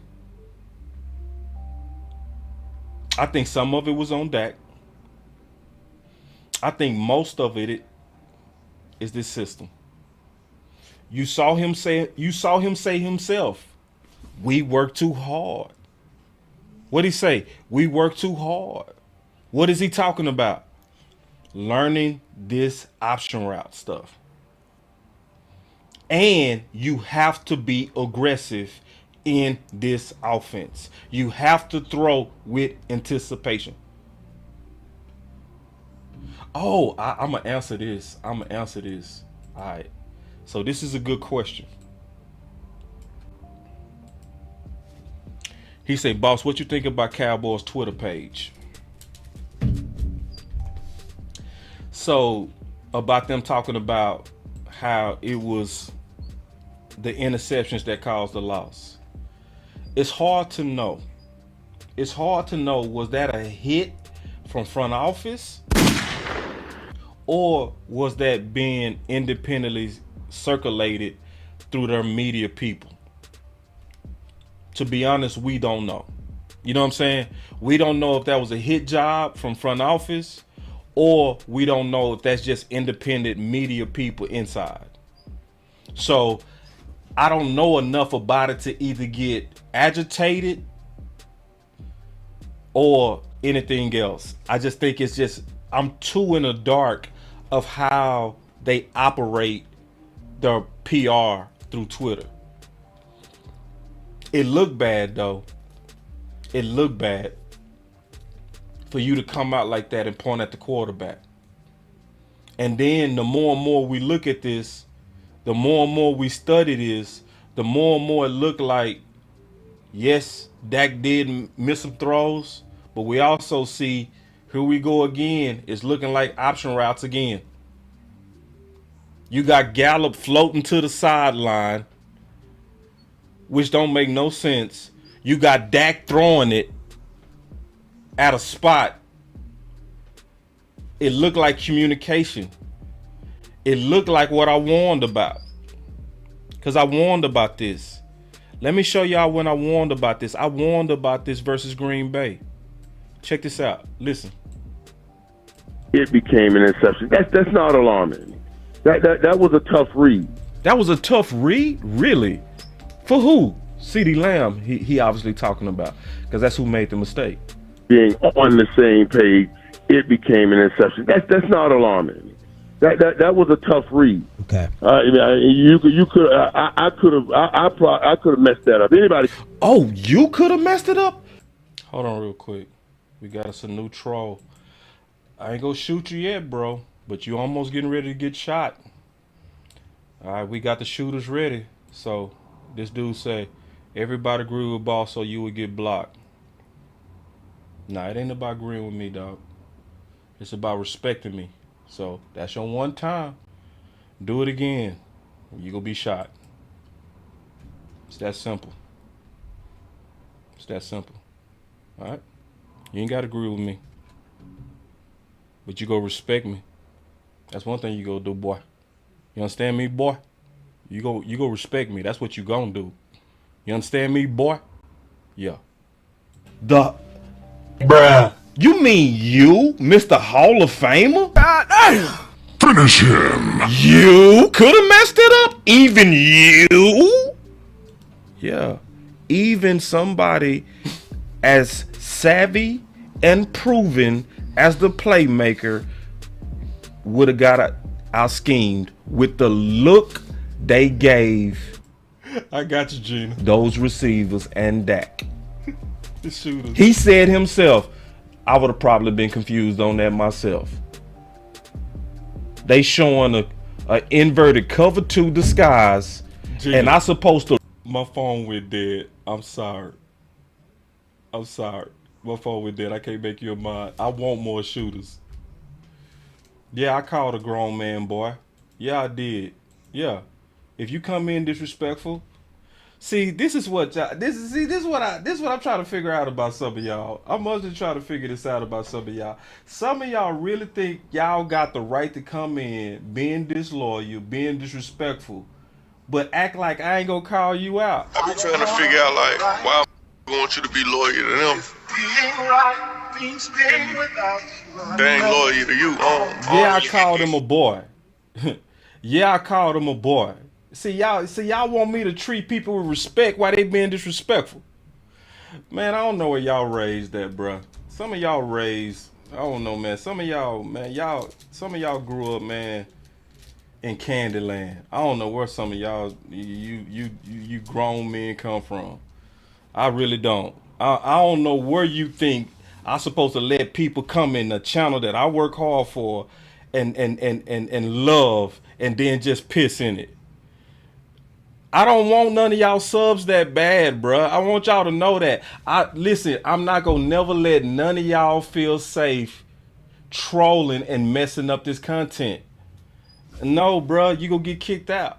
Now, if you want to talk about your team, if it's a little banter between teams, San Fran come in here talk a little bit, don't shoot them, don't kick them out. Hey, that's what we supposed to do. Like, me and Lord Brunson supposed to have a little bit of friction. Me and Philly Mike, we supposed to have a little bit of friction. That's okay. But especially when you supposed to be in my family and you coming in here with all that disloyalty, yeah, you getting shot.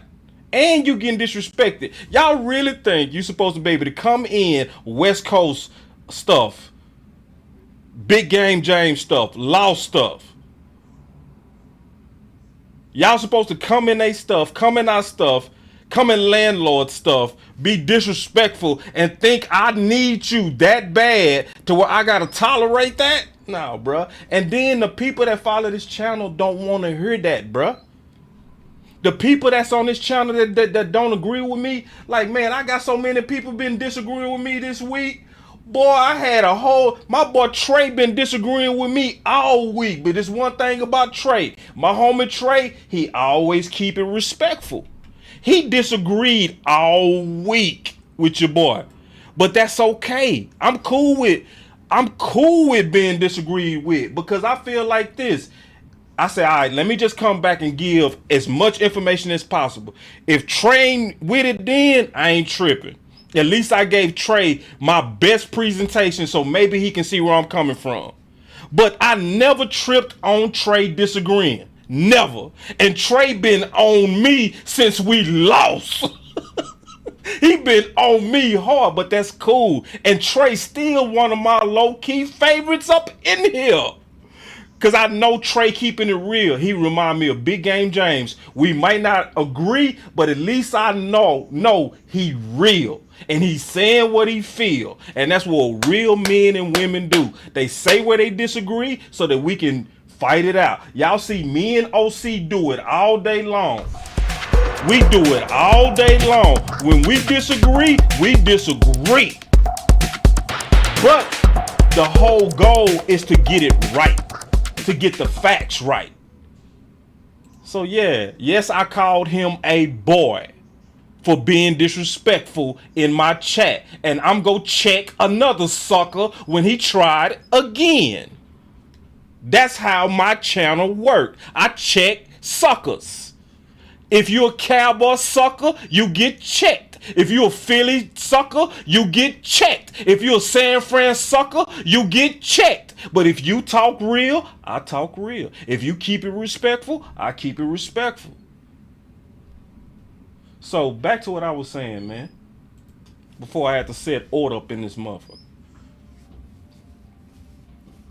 So this is the bottom line. This is how I feel, and you don't have to feel like this. You don't have to agree with this, what I'm getting ready to say. You don't have to agree with this. I'm not worried about that. I'm not.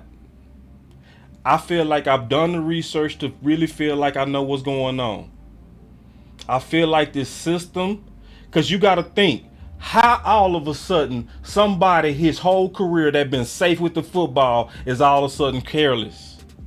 Like, what happened? If you say he regressed in year 7, you're dumb. You're just dumb. You're dumb. If you saying he regressed and he's in year 7, you just stupid. No year 7 starter is regressing. That's just dumb. So you got to think, okay, what is it? Like, what is it? And when you look close, you see it's the philosophy of the offense. You see it's the offense that's saying be aggressive, throw it with anticipation, throw it before he come out his break. That's how we beat them. You got to be bold. You got to throw with anticipation. And we all go work hard to learn these defenses. So when we see what they're in, we're going to adapt to what the defense give, and we go pick them apart. That's the vision of the option routes. But it fails. It fails. Because the thing that I was playing before I was rudely interrupted, I was showing the playmaker even saying that there are certain times that even he can be fooled with coverages. Listen to the playmaker. Listen. It became an interception. That's not alarming. That was a tough read. That was a tough read? Really? For who? CeeDee Lamb, he obviously talking about, because that's who made the mistake. Being on the same page, it became an interception. That's not alarming. That was a tough read. Okay. You could I could have messed that up. Anybody? Oh, you could have messed it up? Bruh. You mean you, Mr. Hall of Famer? God damn. Finish him. You could have messed it up? Even you? Yeah, even somebody as savvy and proven as the playmaker would have got a... This is a good question. I got to stop and take this question. This is a good question. He said, boss, real question, bro. If we get rid of Kellen and Dak still can't do it, will you finally be done with Dak? Nope. I won't be done with Dak. Because just saying he can't do it is not enough. Because first of all, none of us should be putting all the doing on just the quarterback. None of us should be putting all the doing on just the quarterback. It more so got to be how did he play in that win or loss. That's what I'm gonna be looking at. How did he play? Not did he do it? You know what I'm saying? And I'm not being funny. I'm just, just explaining why I'm not gonna be done. And another reason I'm not gonna be done is because I can't be done. He's under contract.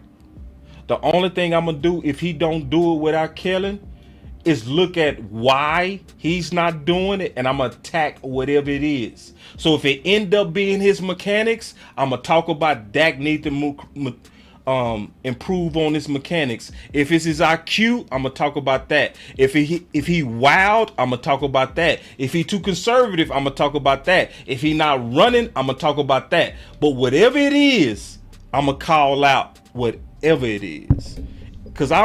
Because as long as he under contract with very limited options to replace him, I got to work with him, and I got to be creative on how to get him going. I can't be done with him. Nor should any one of us be done with him until he's not on contract or unless there's a better option in the building. I'm not done with him. And see, I'm going to tell you who taught me that. You know who told me that? My boy West Coast. I was going in on Anthony Brown. I can't stand Anthony Brown. Yeah, man, Anthony Brown. Oh. And my boy West Coast hit me with that wisdom. My boy West Coast said, boss, at this point, training camp over with, bruh. He what we got. So we got to rock with him. So we gotta switch up our content on how to make him better. I was like, right on. Took the correction from the homie. Took it right on the chin, like, you right. I gotta get off the complaining and get on how to fix him. And then my boy Javon Brooks say, Dak not that dude, boss. Javon, I know you, and I know how you ride. You one of the real ones, homie. I would say this, because I know you came in late. Start from the beginning when we get off. Listen to the whole presentation. And then hit me up on Instant Messenger with your number, and I'll call you directly. And we'll talk about it. And if you don't see it after we talk, I'm cool with that, bro. I'm not trying to make anybody think like me. I'm just giving y'all the case on why I see this the way that I see it. And I'm just trying to be real clear on the case on why I'm not worried about Dak. I ain't worried about Dak. I think Dak cool. I think Dak got to get out this dumb system, and he got to go back to the day to where all the decisions is on him, and I think Dak go do what he always do, and he go bang balls. Yeah, you know what I'm saying? So, because some of y'all should know that when I break this stuff down, I go into great detail. I don't speak on the surface. You know what I'm saying? I go into great detail. And I think after anybody that listened to this whole presentation, if anything, you go feel a little bit better about Dak. You're not going to probably be all the way sold. You probably ain't going to be as confident as I am. And that's cool if you're not. Because this is not about all of us thinking the same. This is about me presenting my case on why I feel like a lot of us are being played. You know what I mean? Especially by the media. And a lot of this is panic. It's a lot of panic. So anyway, going back to this real quick. I schemed with the look they gave those receivers and Dak. He said himself, I would have probably been confused on that myself. They showing a inverted cover 2 disguise, and I supposed to read that post snap on a look I've never seen. Good luck.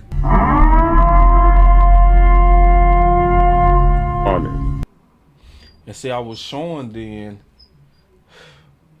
how to beat that option route system. That's what I was talking about. So the problem with this system is when the system break down, your quarterback go down with it.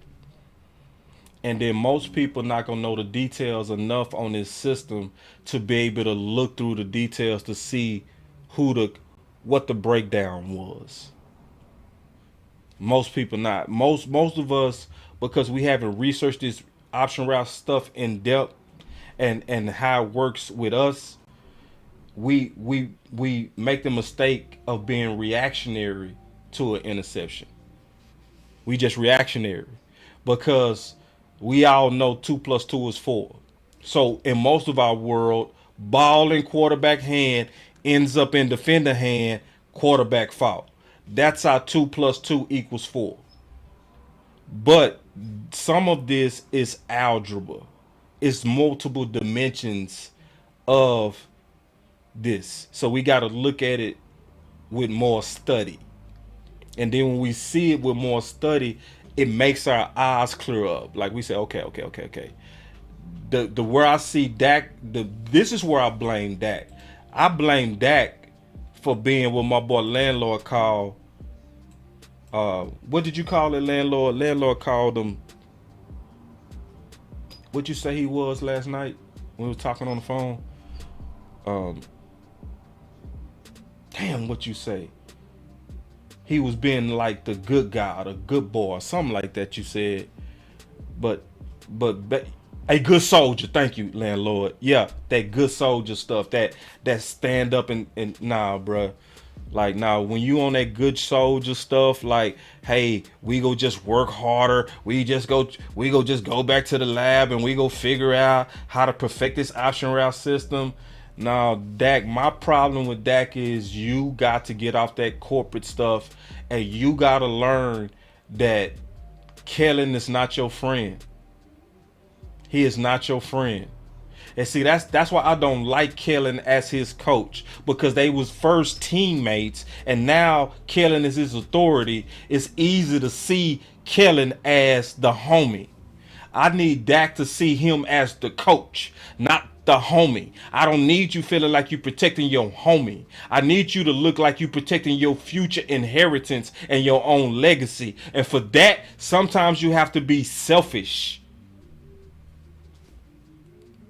And you got to say, man, I want to go back to the system to where it was all on me. I don't want to be, okay, let me put it like this.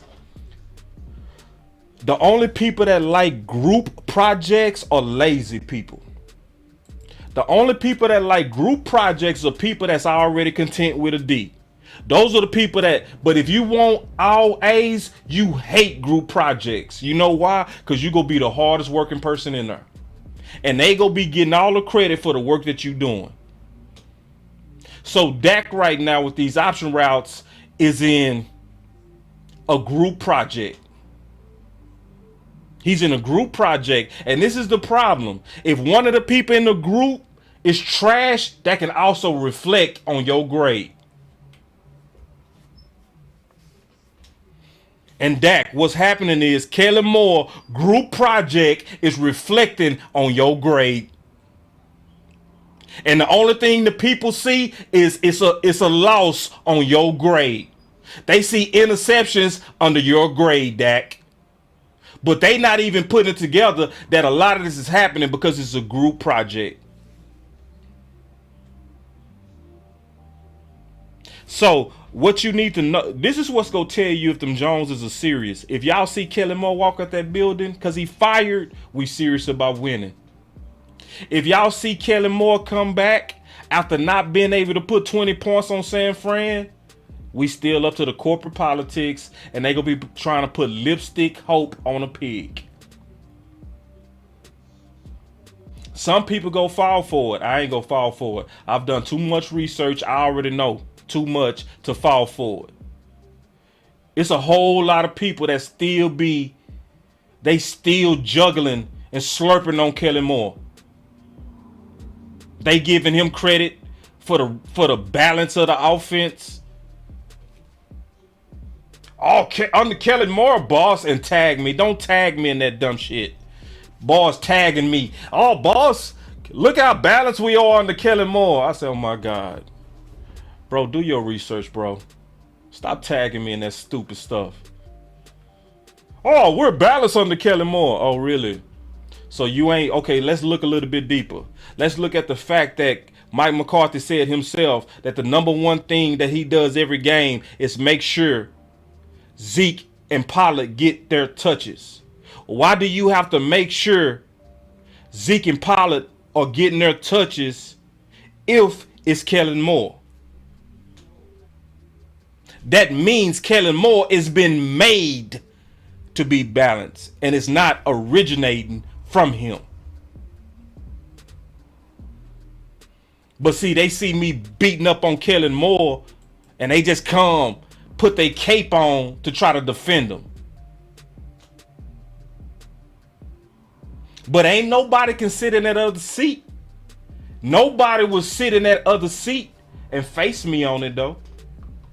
Ain't nobody. All these Kellen Moore apologists, not one of them will sit down across from me and talk ball.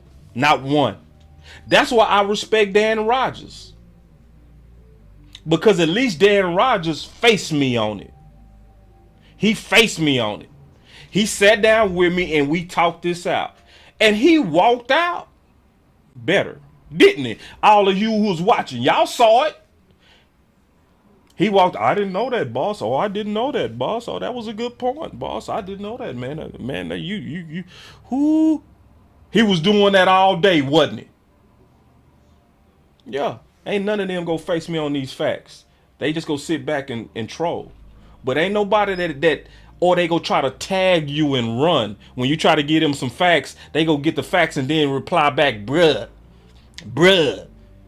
No, don't bruh me. Face me up. Let's talk about this head up. You don't want to do that. I know you don't want to do that. Because if you did that, you know you'll get embarrassed. You know you're going to get embarrassed. Because it's really not even about truth to some of y'all. It's not about what's true. It's about trying to make yourself look right. So you would never face me. Never. So this is my suggestion. If you don't see this and you disagree with it and you watch this whole presentation, I ain't mad at you. But if you agree and watch this whole presentation, we need to get to work, bro. And matter of fact, if you see Dak, encourage Dak. If you run into Dak, say, Dak, hey, bro, real talk, get out them option routes, man. Or have them simplified.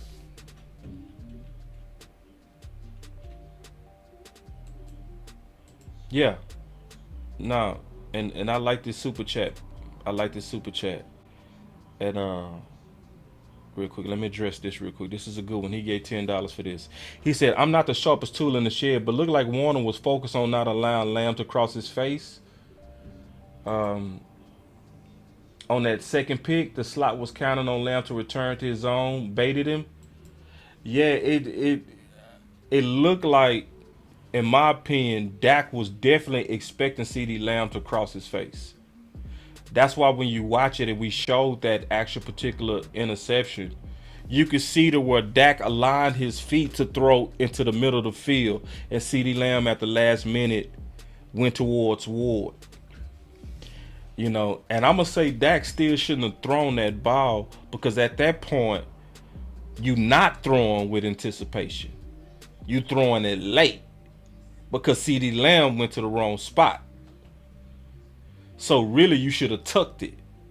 That's why I'm saying Dak still didn't play a good game. It wasn't a good game. Even with the option routes, it wasn't a good game. It was bad judgment to throw that ball when you know CeeDee Lamb is going to the wrong spot. So it was a split-second bad judgment. Split-second bad judgment. And I don't give Dak a pass for that. I don't give him a pass for that. So, you know, in my opinion, it was a bad play call by Kellen. It was a bad option route adaptation adoption or adapting by CeeDee Lamb, and then it was bad judgment by Dak. Bad, and bad. You know what I'm saying? Just keeping it real on that 2nd and 2. That's how I see that. So, but I'm also not in a panic over Dak. I feel like you can fix Dak. I think you got to fix Dak by taking him out of this offense. Or you got to simplify the offense. In my opinion, this offense should be layered anyway. This is what I mean before I get out of here. This offense should be layered. You mastered having multiple people run option routes.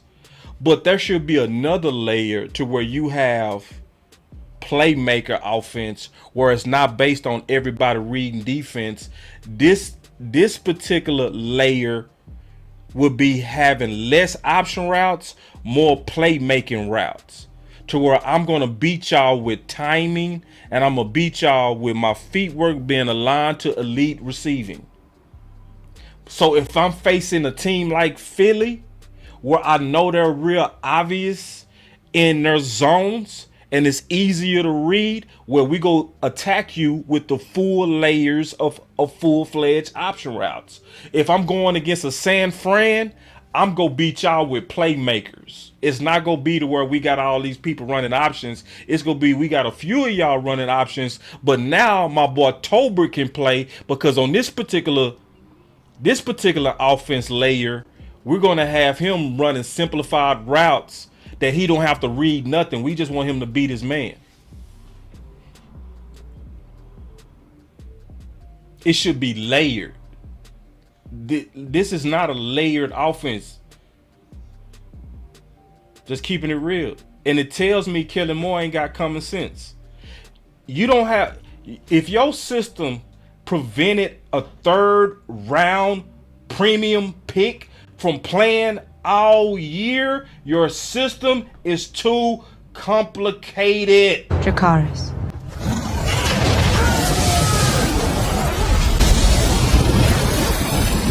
If your system couldn't find a way to get Tolbert on the field, your system is too complicated. Yoga fire. Yoga fire. Yoga flame. So man, so the way that you fix Dak is you gotta go back to what Dak was doing prior to Kellen Moore. That's just what it is. That's what you gotta do. Or you gotta simplify this offense. Don't have Dak having to read 4 people at the same time, and then people watching the San Fran game saying, "What's up with Dak's feet? Why is his feet all over the place?" That's because he got to read 4 people.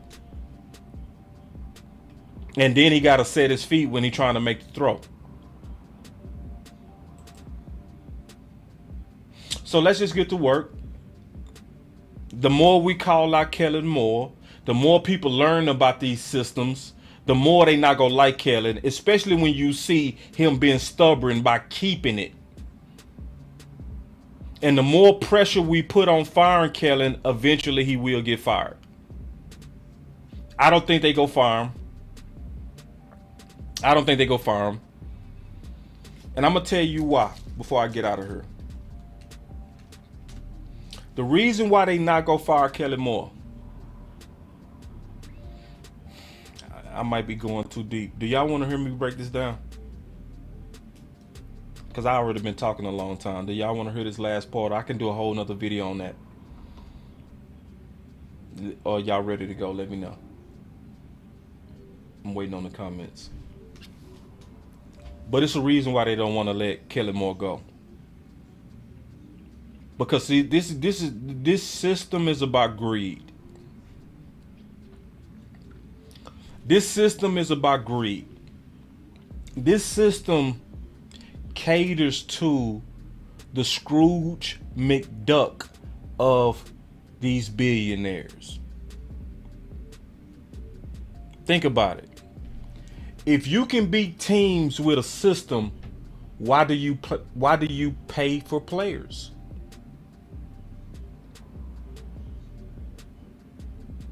If I can beat you with my system, why would I then pay for Amari Cooper? So if I can beat you with my system, I can be cheaper. That's why Jerry and them don't want to get rid of Kellen Moore. Because to abandon and say, okay, we quit, forget that system. That's also saying at the same time, we got to invest into talent. That's why. And that's why it's so hard for them to let him go. His whole system and his whole style caters to greed itself. That's why. Yeah. Trey said it. That's why we run this no identity system, so Steven don't have to pay or overpay for a position. Exactly. That's why you will see Zeke hot and then they just go away from him. Because the system is more so to try to show you offensive players, we don't need you. You just need our brain. But we don't need you. And yes, this did come from Belichick. Yep. This whole thing came from Belichick. This whole thing. Beating you with timing and all of that.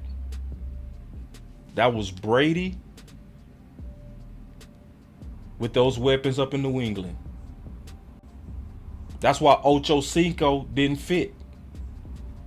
Now he over with Cincinnati, where he could beat you with routes and be creative, and he was killing. He got over the New England and was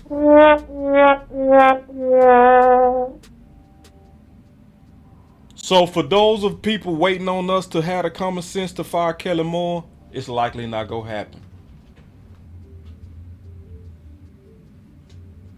It's likely not gonna happen. They gonna keep him around because they want to keep tweaking on his system. They gonna keep tweaking on it. It's a tweak. See, the first tweak was in 2018. That was the first tweak when they got rid of Dez and they went with Hearns, Thompson, Cole Beasley. They went too cheap. They went too system. So what did they do? They had to go get a playmaker, Amari. What happened when you put a playmaker with Dak? Dak shot up, the offense shot up. So they said, you know what? Let's give that system another go. Let's phase out Amari. Let's deal with, for now, Mr. C.D. Lamb, because he on a rookie contract. Let's, instead of paying Amari, let's go with Gallup. Because, see, your system is so advanced, he'll be okay coming off of ACL. Matter of fact, let's go get us a James Washington. We go just pay him $1 million. And Dennis Houston. Yeah, that's what we go roll with. And then we around her blaming Dak.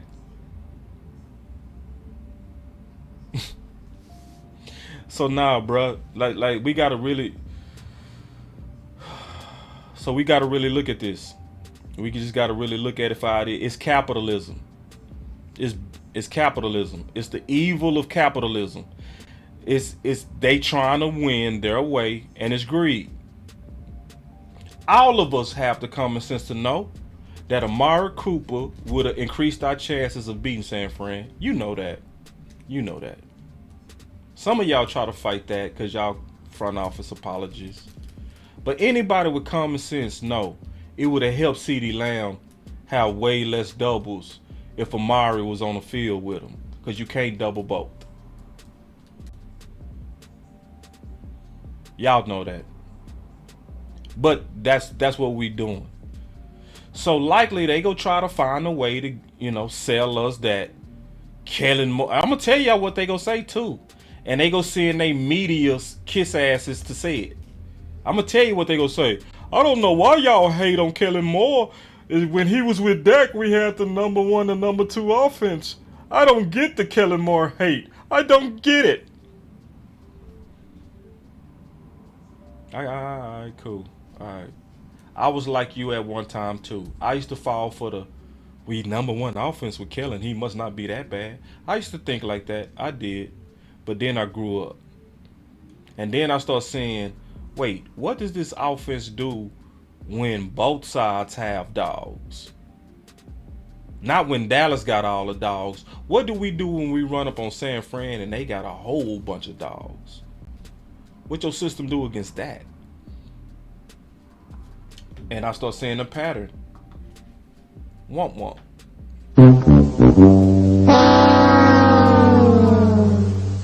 So I'm just telling y'all, it's 1,000 lies out there. 1,000 lies about Dak right now.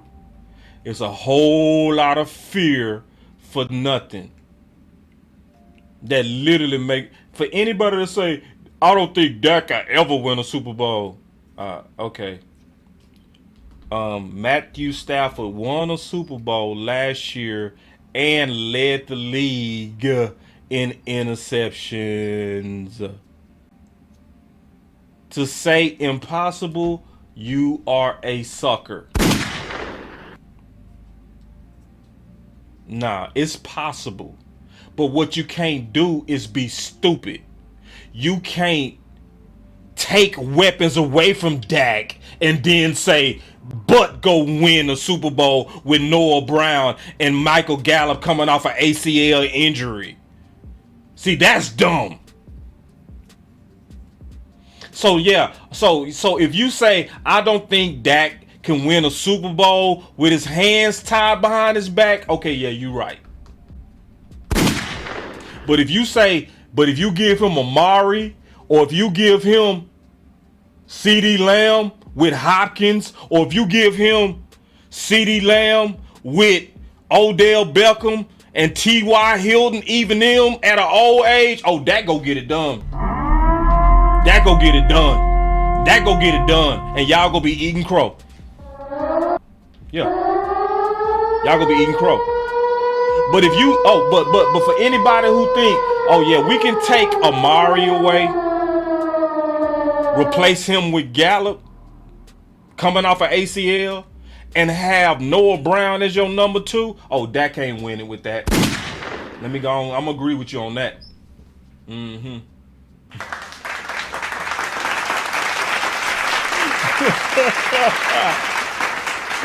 Oh man, yeah, man, you got to get that talent up in here, man.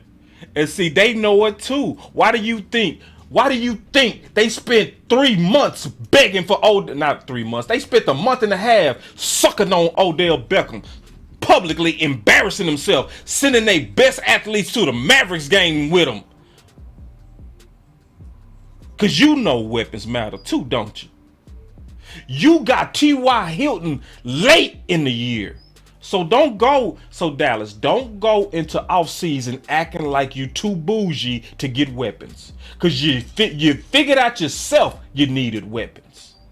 Don't act brand new now because it's the offseason. Because you was showing your true colors when it was the season. You was showing, oh man, we can't win with them dudes. We can't win with Michael Gallup coming off a fresh ACL. We might be able to rock with him in 2023, but it's too much to ask for him in 2022. Oh, we can't win up with Noah Brown. You knew it. That's why you was begging for receivers late into the season. So don't act brand new right now. Don't do it.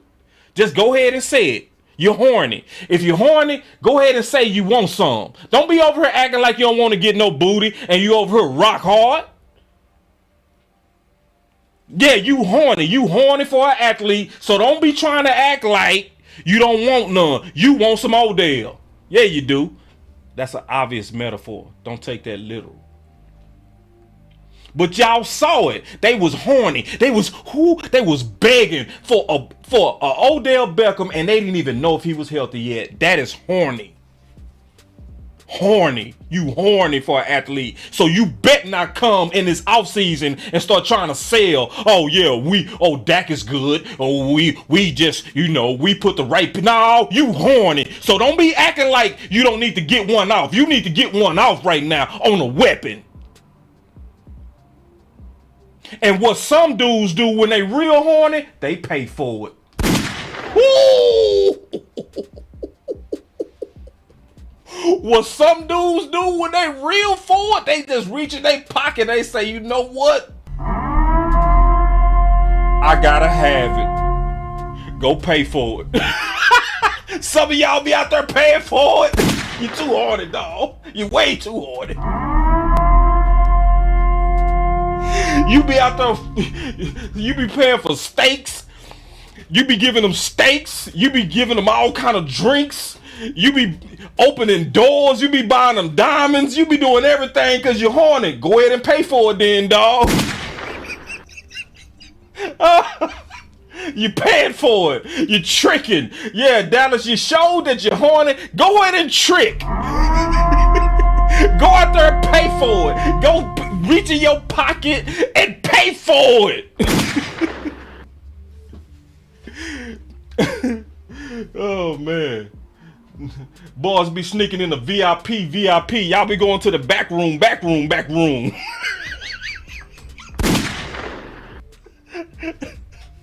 Oh man. All right, yeah, but let's keep it real. Let me take the super chat real quick before I get out of here. My boy say, salute boss and Cowboys content creators. Can't be easy in dealing with the panic in the nation right now, but one day. Hold on, let me find you the rest of your super chat. He said, hold on real quick. I gotta find the super chat real quick. I want to read the rest. He said, but one day I want to see this. But y'all feel me on that horny, bro. We was acting horny, wasn't we, bro? Come on, the Cowboys was acting horny over there, bro. They look so thirsty. Oh, I ain't never seen nothing that thirsty. We just, Odell Beckham, are you healthy? We really want you. Oh, we want you. I will give you anything. You trick. Hold on real quick. He say, salute boss and Cowboys content creators. Can't be easy dealing with the panic in the nation right now, but one day we'll appreciate the logic. You know what, bro? To be all the way honest, y'all already appreciate the logic. You know, it's people, listen, and I already know, and I'm just being all the way honest, man. I know my style is hard to get. I know sometimes when people come across my channel and they see my style for the first time, they be like, damn, boy, this boy here. But then after you kind of watch for a little while and you start seeing that I'm just trying to give y'all my best, then people start appreciating this channel. It's a reason why we don't even have 6,000 subs, but we have so many people watching live. We have the best sub to live ratio in this niche. So it clearly says once I get to 10,000, we gonna have 600 people watching. When I get to 15,000 subs, we gonna have, because people, I really know, and I appreciate y'all. I think y'all see what type of value that the OC and I try to bring, and I think y'all appreciate that. So Jay, y'all already appreciate it. Y'all show it, because I can go live at any time. I don't even announce when I'm going live, and y'all still rock with me. I can go live at 8 in the morning. I can go live at 12 or 1 in the morning, and y'all still come in and y'all sit down. So that to me tells me that y'all really appreciate this, and we gonna just keep giving it to you, man. We gonna just keep giving it to you. And I really do love y'all back, man. And let's just keep rocking, man. Let's keep fighting, you know. Let's keep putting out the truth, and let's just keep doing this, man. I did promise one of my homies I was gonna call him. Let me call him real quick, because I think he gonna add some value to this topic. Damn, my phone dead. My bad. And I'll call you on the next show, bro. Let me see. Hold on. I think this is my boy Landlord. Let me call Landlord real quick. I'm gonna take one call real quick before we get out of here, man. I think this Landlord, or it might be Uncle Charles. It's one of them boys calling me from Alabama. Hold on real quick. Make me a quick call. Alright, so whoever called me from Alabama, man, I tried to call you back. You know. So, but I did fix my phones. I did. My boss said, boss, if you don't fix them damn phones, man, I did, bro. I fixed them. So anyway,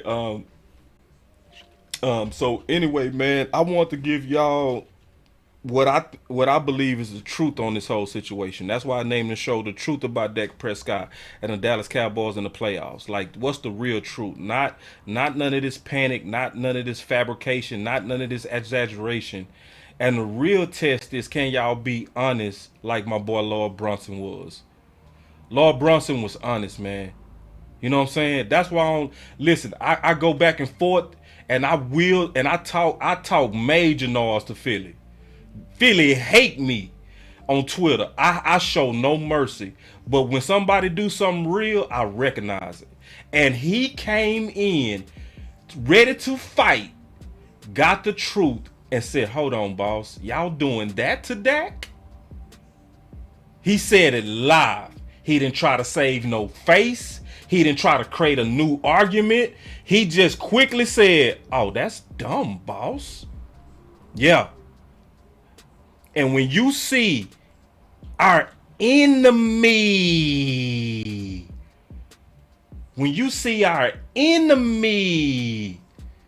I might need to pay the bill, Amp.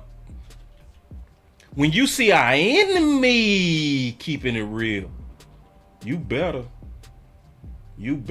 keep it real on your own family. And if you ain't keeping it real, you definitely switching up. If we locked in, switching up. Yeah. I be trying to figure out, like, why I want you to be loyal to them. They ain't loyal to you. I don't really get this.